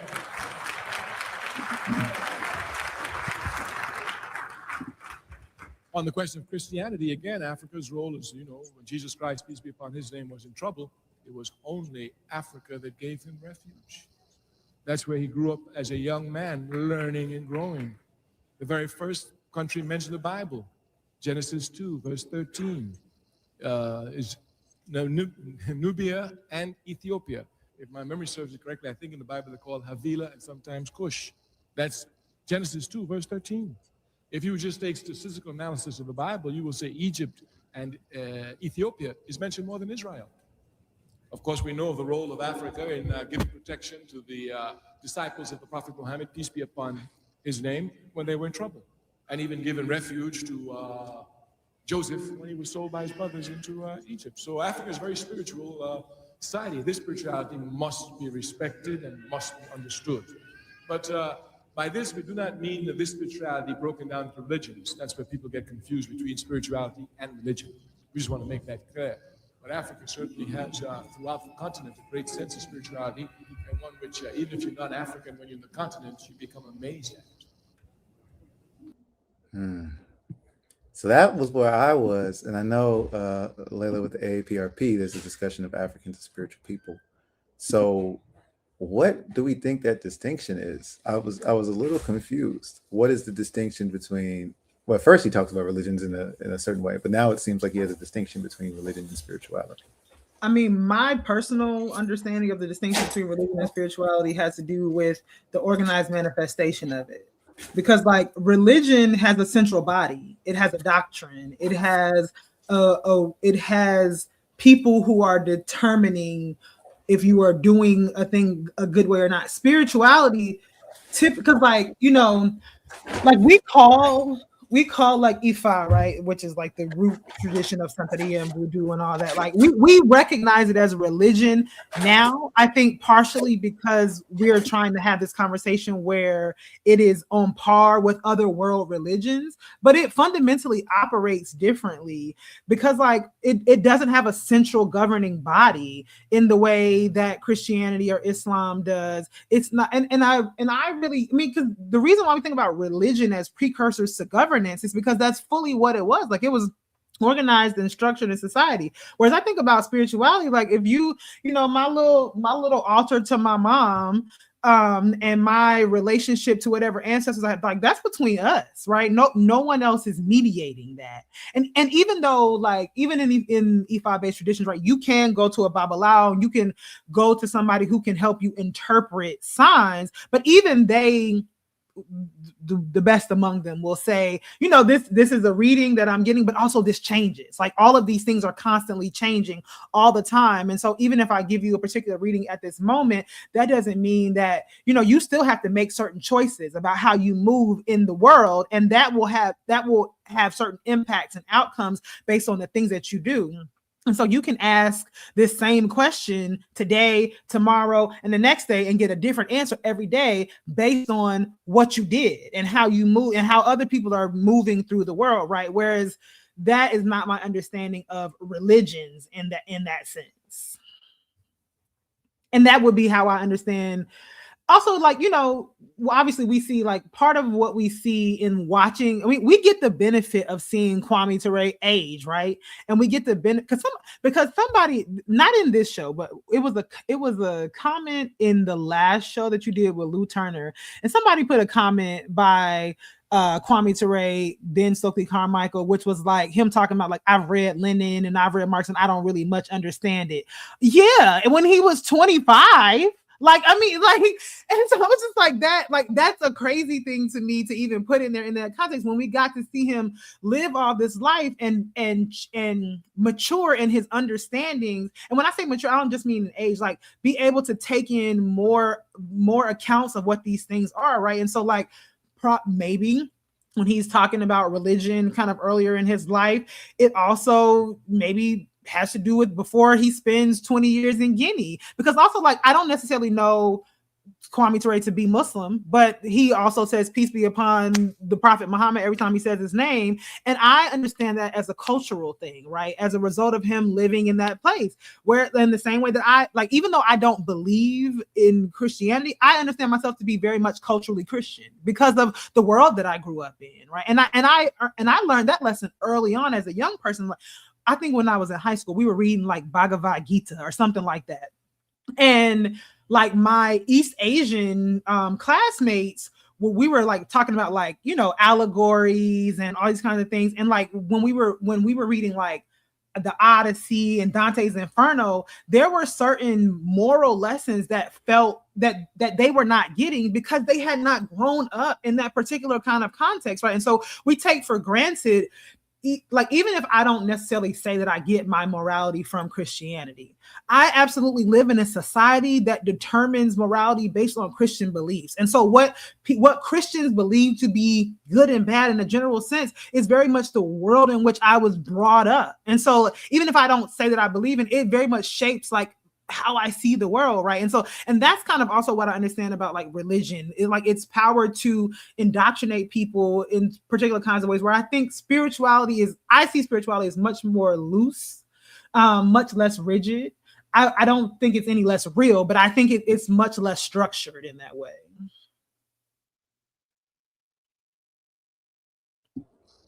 Completely agree. Thank you for the outline. Yeah. That's it for me in terms of that experience too, because I've had people who describe me as spiritual. Again, I think when we get into the metaphysical aspect of that, this belief that there is something beyond nature that determines our actions, our behaviors, the world and its movement, the stars influencing who I am, that's why I reject that label. But that's why I always ask people to define stuff. When they talk about God, there's so many times where if you make a Venn diagram of people saying God and nature, it's like, it's a circle. So I asked for the differences and when you're saying that term. So again, I've been told like ancestor worship is something I do, not necessarily, but like Malcolm is my, phone background, right? Like it makes me smile every time I look at it. So these are practices where somebody would be like, oh, you're spiritual. Same way that, yeah, if you just have decorum, and that's a part of our culture, some of it does come from the church. That is where we're taught decorum. But the same way you greet elders, the same way you say yes, ma'am, no, ma'am, though in this era, and I'm cool with revolutionary culture, that might be changed. You got George we got George in the background, things like that. But I think that can be changed, right? Because as I've learned more about gender, I sometimes now hesitate to just gender people, right, who I don't know. And that is how culture can change. And I'm not reactionary, so I'm not going to be like, that's the worst thing ever. But if I know there's an elder of a certain age, I'll say, yes, ma'am. Thank you, ma'am. Appreciate it. I'll say Mr. and Mrs. Like, y'all say, I still call y'all Dr. Layla and Dr. Jerry. Like, I struggle. It took so many years. You're not far away from me in age. So it took so many years for me to like not refer to people by their titles, Mr. and Mrs., last name. Even when my auntie would be like, call me by my first name. My mom would be like, no, you call her Miss this. Like you cannot. Yeah. Oh my God. Do that. I'm like, it's nah. So I still call my mentor Dr. Muhammad, even though he's been in my like 20 years, but like, this is what it is. So I just tell them no. I'm just disrespectful. They like call me whatever. I'm like, no. I say sir and ma'am all the time. And living in New England, people are like, I'm not sir. I'm not. First of all, I say sir and ma'am to 3-year-olds. If my niece asks me something and I'm like, she's like, Auntie told us, I'm like, yes, ma'am, what you need? That's for me saying yes, ma'am, or sir is not even like necessarily deferential in that particular kind of way, but it is respectful, but it's culture, right? That it is how we understand how we interact with one another. And I think that brings us perfectly as we start moving to a close. I'm gonna get out their house. See what's trying to work. Are you? You just set up in somebody's house? Is that what happened? Yeah. I will get us to Walter Rodney. So there were 2 readings. Again, this will all be in the show description, including all of the amazing resources y'all dropped today. I'll add them to the run sheets. All the previous episodes, all that information is there too. But we read From Groundings with My Brothers, Chapter 4, African History and Culture. And then also Chapter 2 of How Europe Underdeveloped Africa, which has probably my favorite excerpt on religion of any text I've read. So this first one, we were already kind of getting into it, but this became my number one, I think, break with Christianity. Yes, there were the philosophical debates about hell being a permanent thing and the lack of science and the creation story and blah, blah, blah, blah, blah. But really, like I was asking as like African people, how did we get here? Like what happened? Why are we acting like our history begins in America? Because it does not. And my parents, like I already told you, had these kind of African cultural beliefs and practices that already let me know. I'm like, okay, well, we know we're African. So from there, I'm like, all right, so what was the history of Africa before colonialism, before Christianity? And I appreciate Walter Rodney in this piece because he talks about the early history of Ethiopia. He really ties it to the land and all of these things. And so this was what I took away. I have it highlighted that it talks about Ethiopia as a land of diversity. Many factors came together to form Ethiopian empire and culture, different peoples, languages, ways of making a living, and religions. He talks about the different groups. He even talks about what Kwame Ture is talking about. How am I anti-Semitic when the Semitic peoples come from Africa and West Asia? How does that make sense? So all of this stuff. He goes on, and this is a paragraph I find very important, and that when I've read with some people, they push back on. They find it uncomfortable. But the development of the Ethiopian church and Amharic culture, or Amharic, I'm probably pronouncing it wrong. Amharic, thank you. Amharic culture. Just before the coming of Christianity to the empire of Aksum, there were three different forms of religion. Animist, traditional beliefs and reverence for the ancestors, belief in the gods of Arabia, such as Merem, the god of war, and the Jewish faith. And so from there, we already can point out like certain contradictions in folks who claim that one particular religion is true and is the way and the truth and the light for Black people, in that we existed in a society where like all of these things were coexisting. And so that becomes my first point. And I'm not saying they even coexist peacefully, but quite often they did. Like when people talk about the history of Palestine, they often talk about how Jews, Christians, and Muslims existed in that society, and there was not anti-Semitic persecution. So that becomes my first point. I don't know if y'all had any takeaways from the Groundings reading or revisiting that. I mean, nothing particular to add. Yeah, I was going to say the same thing. Nothing particular to add. There's kind of like just an endless amount of dope stuff in there. So that was, but it did. I was thinking of, I keep thinking of this joke that I keep hearing in those atheist debate spaces. I do think it's funny that somewhat relevant here, but would have been funnier earlier when you mentioned Mormonism, that the whole thing that this joke apparently among Jews that God created Mormonism so Christians would know how Jews feel. The point being that from the perspective of Jews, Christianity is a bastardization of their beliefs. And then obviously to Christians, Mormonism is just an atrocity and blasphemies. But I think more importantly to your point here that within the African world, it can be argued, it is argued, he's arguing it, that all of these religions existed. And I definitely grew up with that mythology in my household, that my mother's parents had a very peaceful and good existence in Palestine and did not report any hostilities other than that which they got from the Jewish community because they were not Zionists and were socialists. So they didn't. So again, I can't say that so I'll just leave it there. I'll add that what I appreciated is that it takes these texts, these religious texts again, and it historicizes them, because that becomes the other thing. A lot of people genuinely do believe that those religious texts are history, right? That is how in our community there is so much of an affinity for Zionism, unfortunately, because if you are indoctrinated and believe in the story of Moses and Exodus, then you believe in that slavery story, that they parted the Red Sea and all of that. I grew up watching Prince of Egypt, and I even think it's positive representation because he has a Black woman in there, Queen of Sheba, all that. So I used to like it. right? But if you think that's actual history, it's a problem. And so when Kwame Ture debates these Zionists, I still remember he's giving them actual historical facts about Africa and the world. And they're like, but my book says that this is true. And I was like, how is this a debate? But when you have military state power, then you start understanding. So I was like, these Zionists are legitimately using the Torah and the story of Moses. First off, that's why I understand why Kwame Ture does what he does and Sekou Ture do what they do. Like, first off, those are Africans. So that ain't even y'all's ancestors. Your ancestors are European.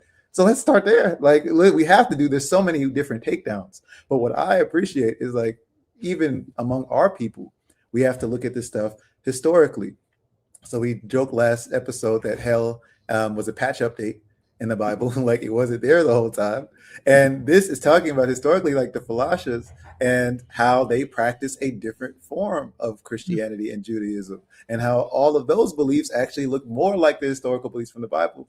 And that avoids the contradiction of what you raised earlier. Like my question growing up in Bible study, who the fuck is King James? Right? Who the fuck is King James? Who is this? That doesn't sound like these people. So I even appreciate that, like actually looking at these things as historical practices among a people.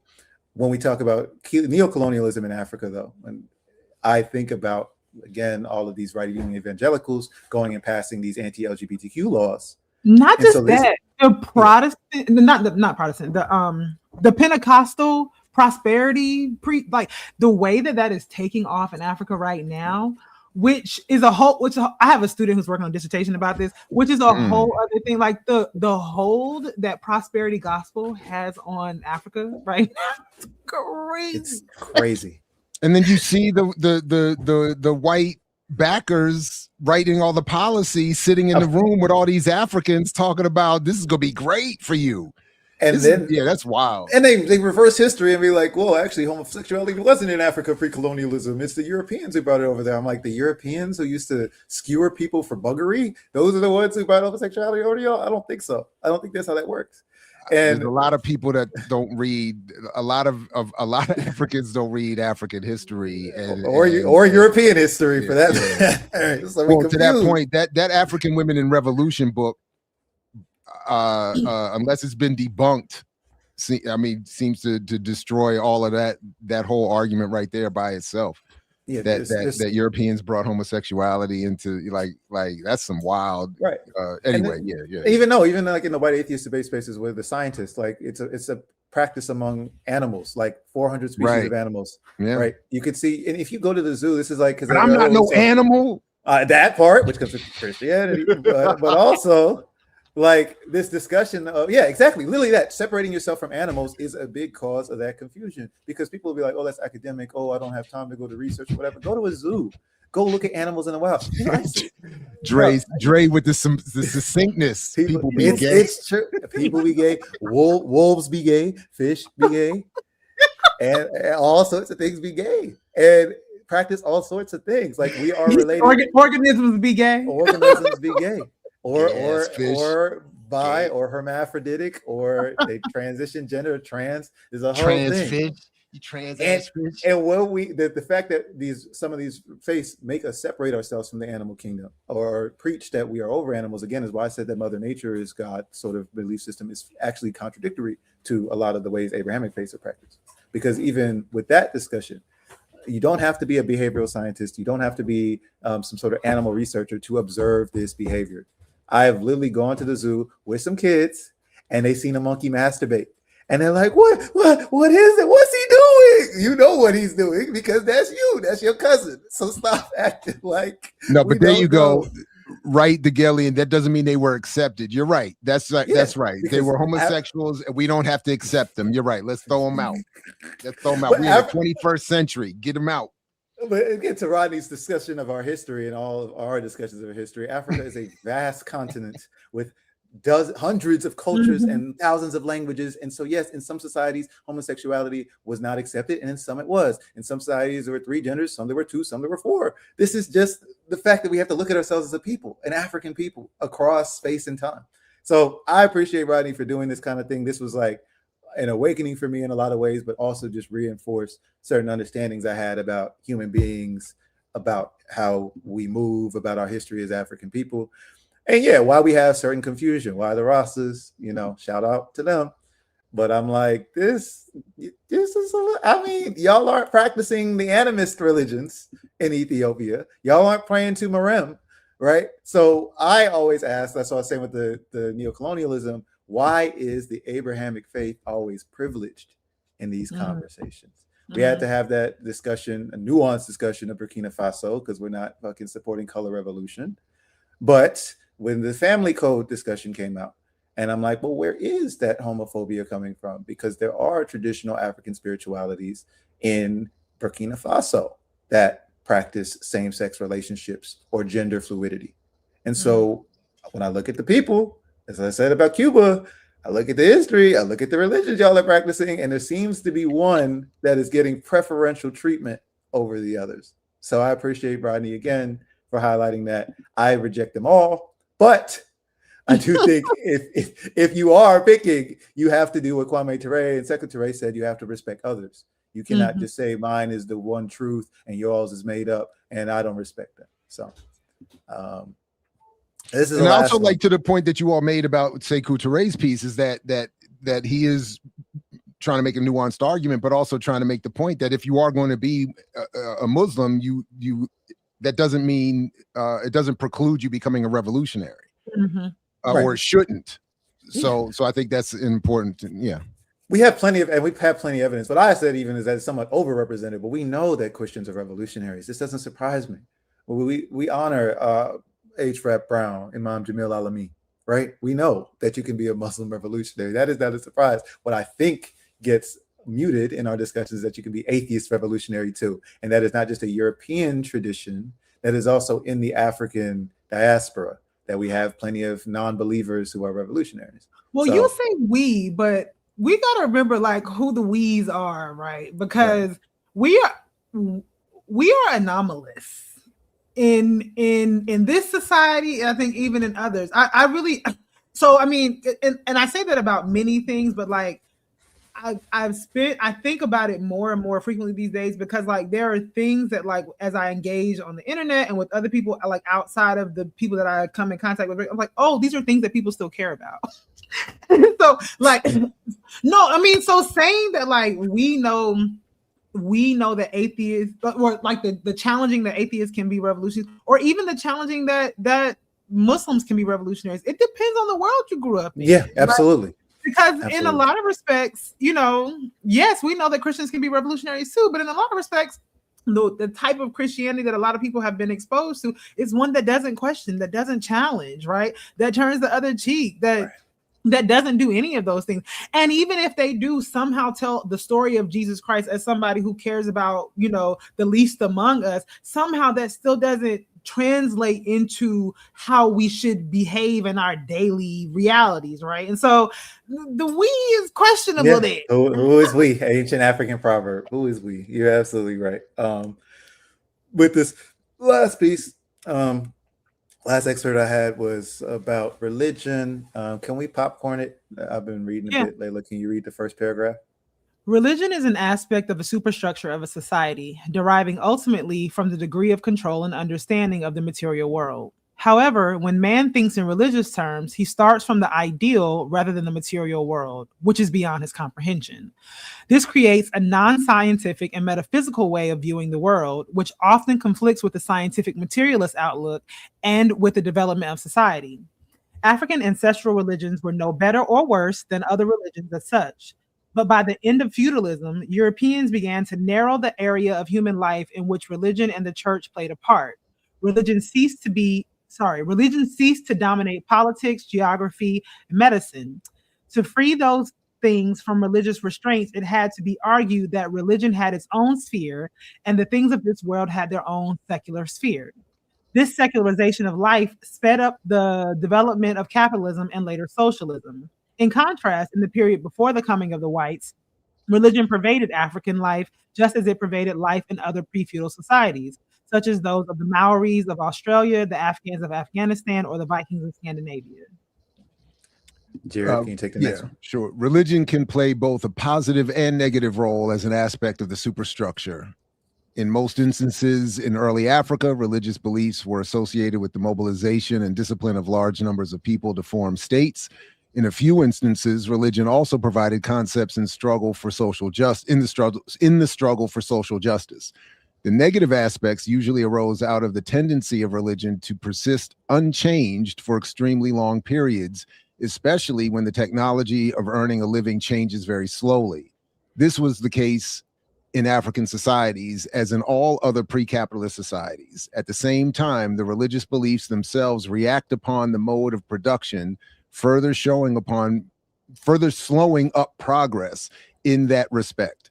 For instance, belief in a prayer and in the intervention of ancestors and various gods could easily be a substitute for innovations designed to control the impact of weather and environment. And so that is probably my favorite.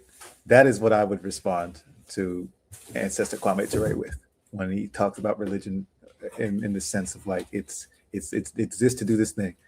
I think it's a neutral kind of property of human society, and it has its negative elements and it has its positive elements. And I think the means of production, the way we interact with each other, how we make meaning of life and death, all of those things that Rodney defines as culture, that is how I view religion. And so that was the last excerpt I had. Appreciate y'all for joining. So what does that argument do to going back even to the Molefi Asante Ture debate? What is Rodney's historical summary there do to these arguments around African versus European culture?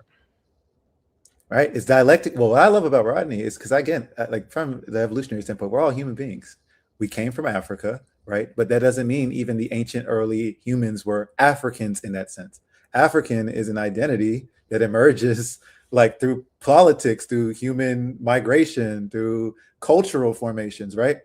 The Africans, I had this discussion as well because people want to view things sometimes through European lens. So the phrase Al-Kebilon, you'll see it a lot. And I had this discussion with my students. Al-Kebilon probably is not the name of Africa or the original name because the Africans did not see themselves in that form of continents. That was a European way of viewing the world. So Al-Kebilon was not because someone in Madagascar or in Kenya or in Ghana, modern day, probably in the past was not looking at like all of this continent is Africa. So even that discussion, I think, has to be had a lot of times when we try and project back into the past. Are we using European ways of understanding the world?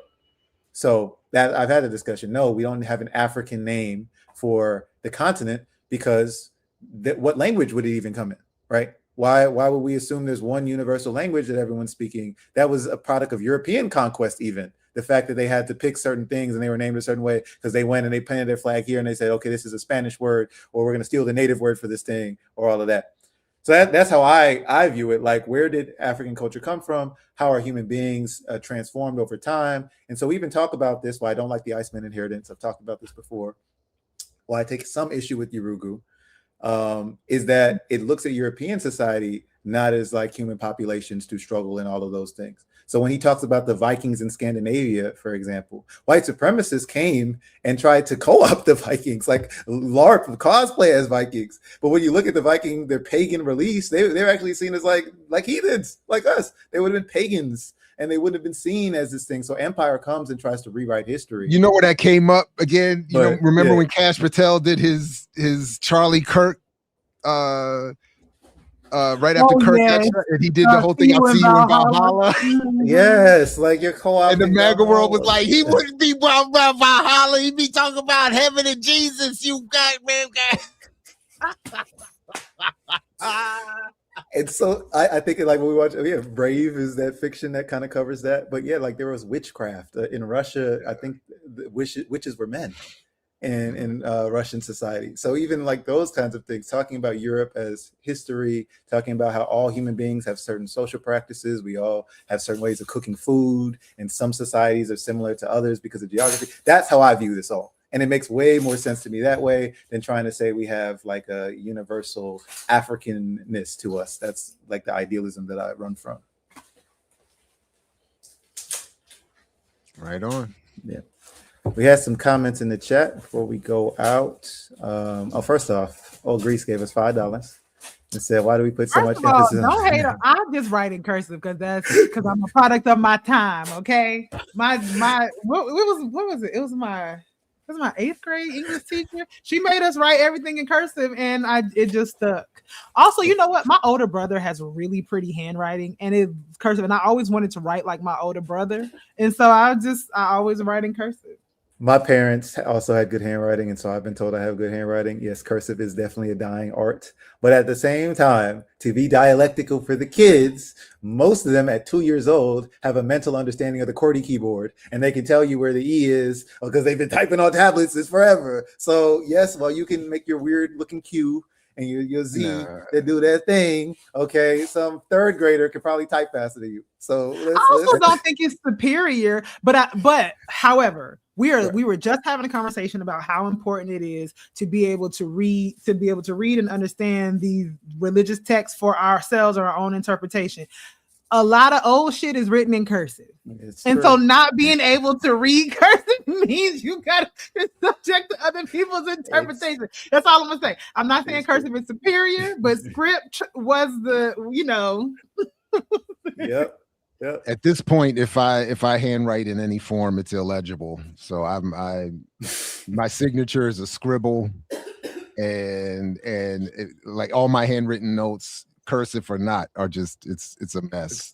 I've completely lost it. So you got to salute to you for holding on. You know what I mean? It's a dying art.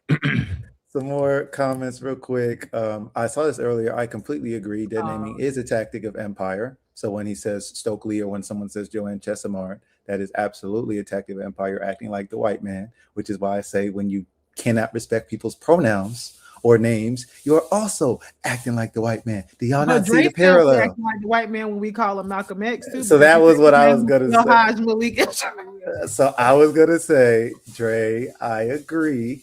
I do try. I said 8 rep. I don't agree with that one though. I agree in the sense that I agree in the sense of I know that if Malcolm were still around, we would be calling him.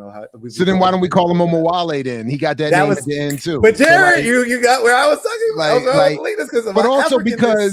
But also because people that are still alive, like A. Peter Bailey, who are in association at times with some of us, they say to the end they called him Brother Malcolm to the end. So it's not dead naming when we're saying it out of affection and respect. I don't equate that to when Bill Clinton calls Kwame Stokely. I don't think that's fair. But that's why I brought it up. No, and I do think the other thing about it too is that Malcolm X, he was doing a lot of things that we are celebrating for. I do think, I mean, even though he was Stokely when he uttered Black Power, whatever, but so much more of his life, like that trend. I do think that in the case of Kwame Ture in particular, people really are trying to limit his internationalist scope when they limit him to Stokely Carmichael. Right. Like they're trying to limit him to, organizing voters in the South, right? Like, and again, there's nothing wrong with that in terms of that's who he was at the time. But like he was very adamant about the different direction that his life and his politics, which was for him a progression, right? And I think there is something distinct with Malcolm and El Hajj Malik. Yeah, and I also do have like my one of my closest friends has 3 names. He's adopted over time 3 different names, and I still refer to him as his government name because that's how we became homeboys under that name. And it's not being disrespectful. He doesn't feel like I'm being disrespectful. And in some cases, we even make a joke about people call him the name that they met him under. So we've even joked, we have conversations with different people we all know, and he'll be called 3 different things in the same conversation, all talking about the same. So I think a little bit, I appreciate the point, but I think in a context, but okay. Dre was being a little pedantic. And I'm not mad. You know what? Defend Malcolm from the left. I'm not mad. I don't have a problem with that. I agree. Or El Hajj Malik El Shabazz. Exactly. And Malcolm X was him also transitioning out of his name because to that point, there's an interview where this cracker trusted dead name him, basically. And it's like, well, what was the name you were given? Father? Yeah, it was your father's like given. So now, if we were calling him Malcolm Little, I think that then we're going too far. Now we trip. Cassius Clay or something like that. Yeah. The hell? Yeah, we're not doing that. Right. I also appreciate Omawale. Though I do, because I like the African name. Though, to be dialectical, he was given that name by the Muslim Student Society in Nigeria. So while I do prefer the African name, it was still Muslim people who gave him the African name. So Malcolm was a Muslim. We are heathens. I will say this is the Black heathen tradition. This episode. I love that you've given fuel to my fire to refer to myself as a heathen, because people be so offended when I call myself a heathen. I'm just like, I do. Oh, all the time, literally all the time. I, in fact, as I mentioned, very often, even during my first day of class introduction, I refer to myself as a heathen. Like I put it all on the table. This is all hater, heathen, just lay it all out. So yeah, I think, and salute to my former partner on the ship from Arkansas, calling me a heathen and set this all off many years ago for me. I'm saying when people use it as a negative, and I'm like, wait, hold on. You know what he also said to me that day? He said we were beefing. He was joking me because he didn't like that I had a motorcycle. He was like, "What you need a motorcycle?" He was like, "What you gonna do with a motorcycle? You can't pick up when you can't have one." And I was like, and I said, he said something about. I made a joke about these rims he put on some junky car. He had some trashy car, but he put rims on. He said, "Yeah, but when I pull up at the light will reflect off my rims and blind you as you sit on your motorcycle." I remember that was all part of the heathen. I was like, all right, wow. That's a problem, Jared, because you did brag earlier about the no helmet era of riding a motorcycle. So I'm gonna. But also, literally, the original meaning of heathen is someone who does not adhere to Abrahamic faiths. Yes, by definition, we are heathens. Yeah. I mean, like people use it to mean uncivilized and all other kinds of things, but the meaning of heathen is to not adhere to Abrahamic faiths. Which is why I love claiming it. It is true, Leah. If you want to make sure I remember you, diss me. Yes. I will. I absolutely remember every slight. Yeah. So I have definitely been using my sister's hospitality, and I want to congratulate them. They are getting married, so I'm here to celebrate for that. And before we sign out, do y'all have anything to plug? Anything coming up? Anything for people to check out? No, thank you all for this. This has been great, and just stay tuned for a future appearance of Dr. Brown on my show. Email already sent. Can't wait. On top of that, we will have the links, the slides, all of that in the show description if you want to follow up. You can even see future episodes if you want to do the readings with us. I have those linked in there as well. So next episode, we're going to be looking at People's College, the Intro to Afro-American Studies, Black. Let me check it out. Something in the church. It was called Religion in the Black Church. So we're going to check that out next time if you want to read ahead. Be a good student. Before we close out, also, if you have some time tonight, Jared and Layla have both been guests on our Theory Thursdays and Mass Calls. So Black Men Build has a Theory Thursday, free all political prisoners. We've talked about a few of them today. We are fighting for a full transition from the prison regime to a humane system of justice. So tonight, 7 p.m. Eastern, check us out. We're back with Theory Thursday. You can RSVP at the link in Black Men Build, or if you have the email, go on. So you're going to be using up that good internet again? I'm going to be using up that good internet again. Absolutely. So that's all I wanted to plug, y'all. Deeply appreciate this. Layla, you got to come back, especially because the chat didn't care about us until you. At all. They were literally like, why? It was 30 minutes of hurry up. I saw it, but I just decided the only thing I could not respond to was the what did he say? Atheistic seances. That I don't know that. Forever. Oh wow! Trying to summon you. Yeah. It's because I like witchy shit, so I like I like Halloween, so I like fantasy and all that. So an atheist seance is right up my alley. Once I got free education, I was allowed to do the voodoo. Listen, like you said, I am an observer. I found them very interesting things. And to that brother's credit, who left a comment on the last video that I thought was kind of crazy, because I was like, we talked about this pretty explicitly, brother. I was able to leave some quotes, a good response, and he did give it a thumbs up. So he was not just in bad faith. He was able to be moved. He just wanted us to, like Asada said, not worship them as some gods. but Marx was just a cool dude.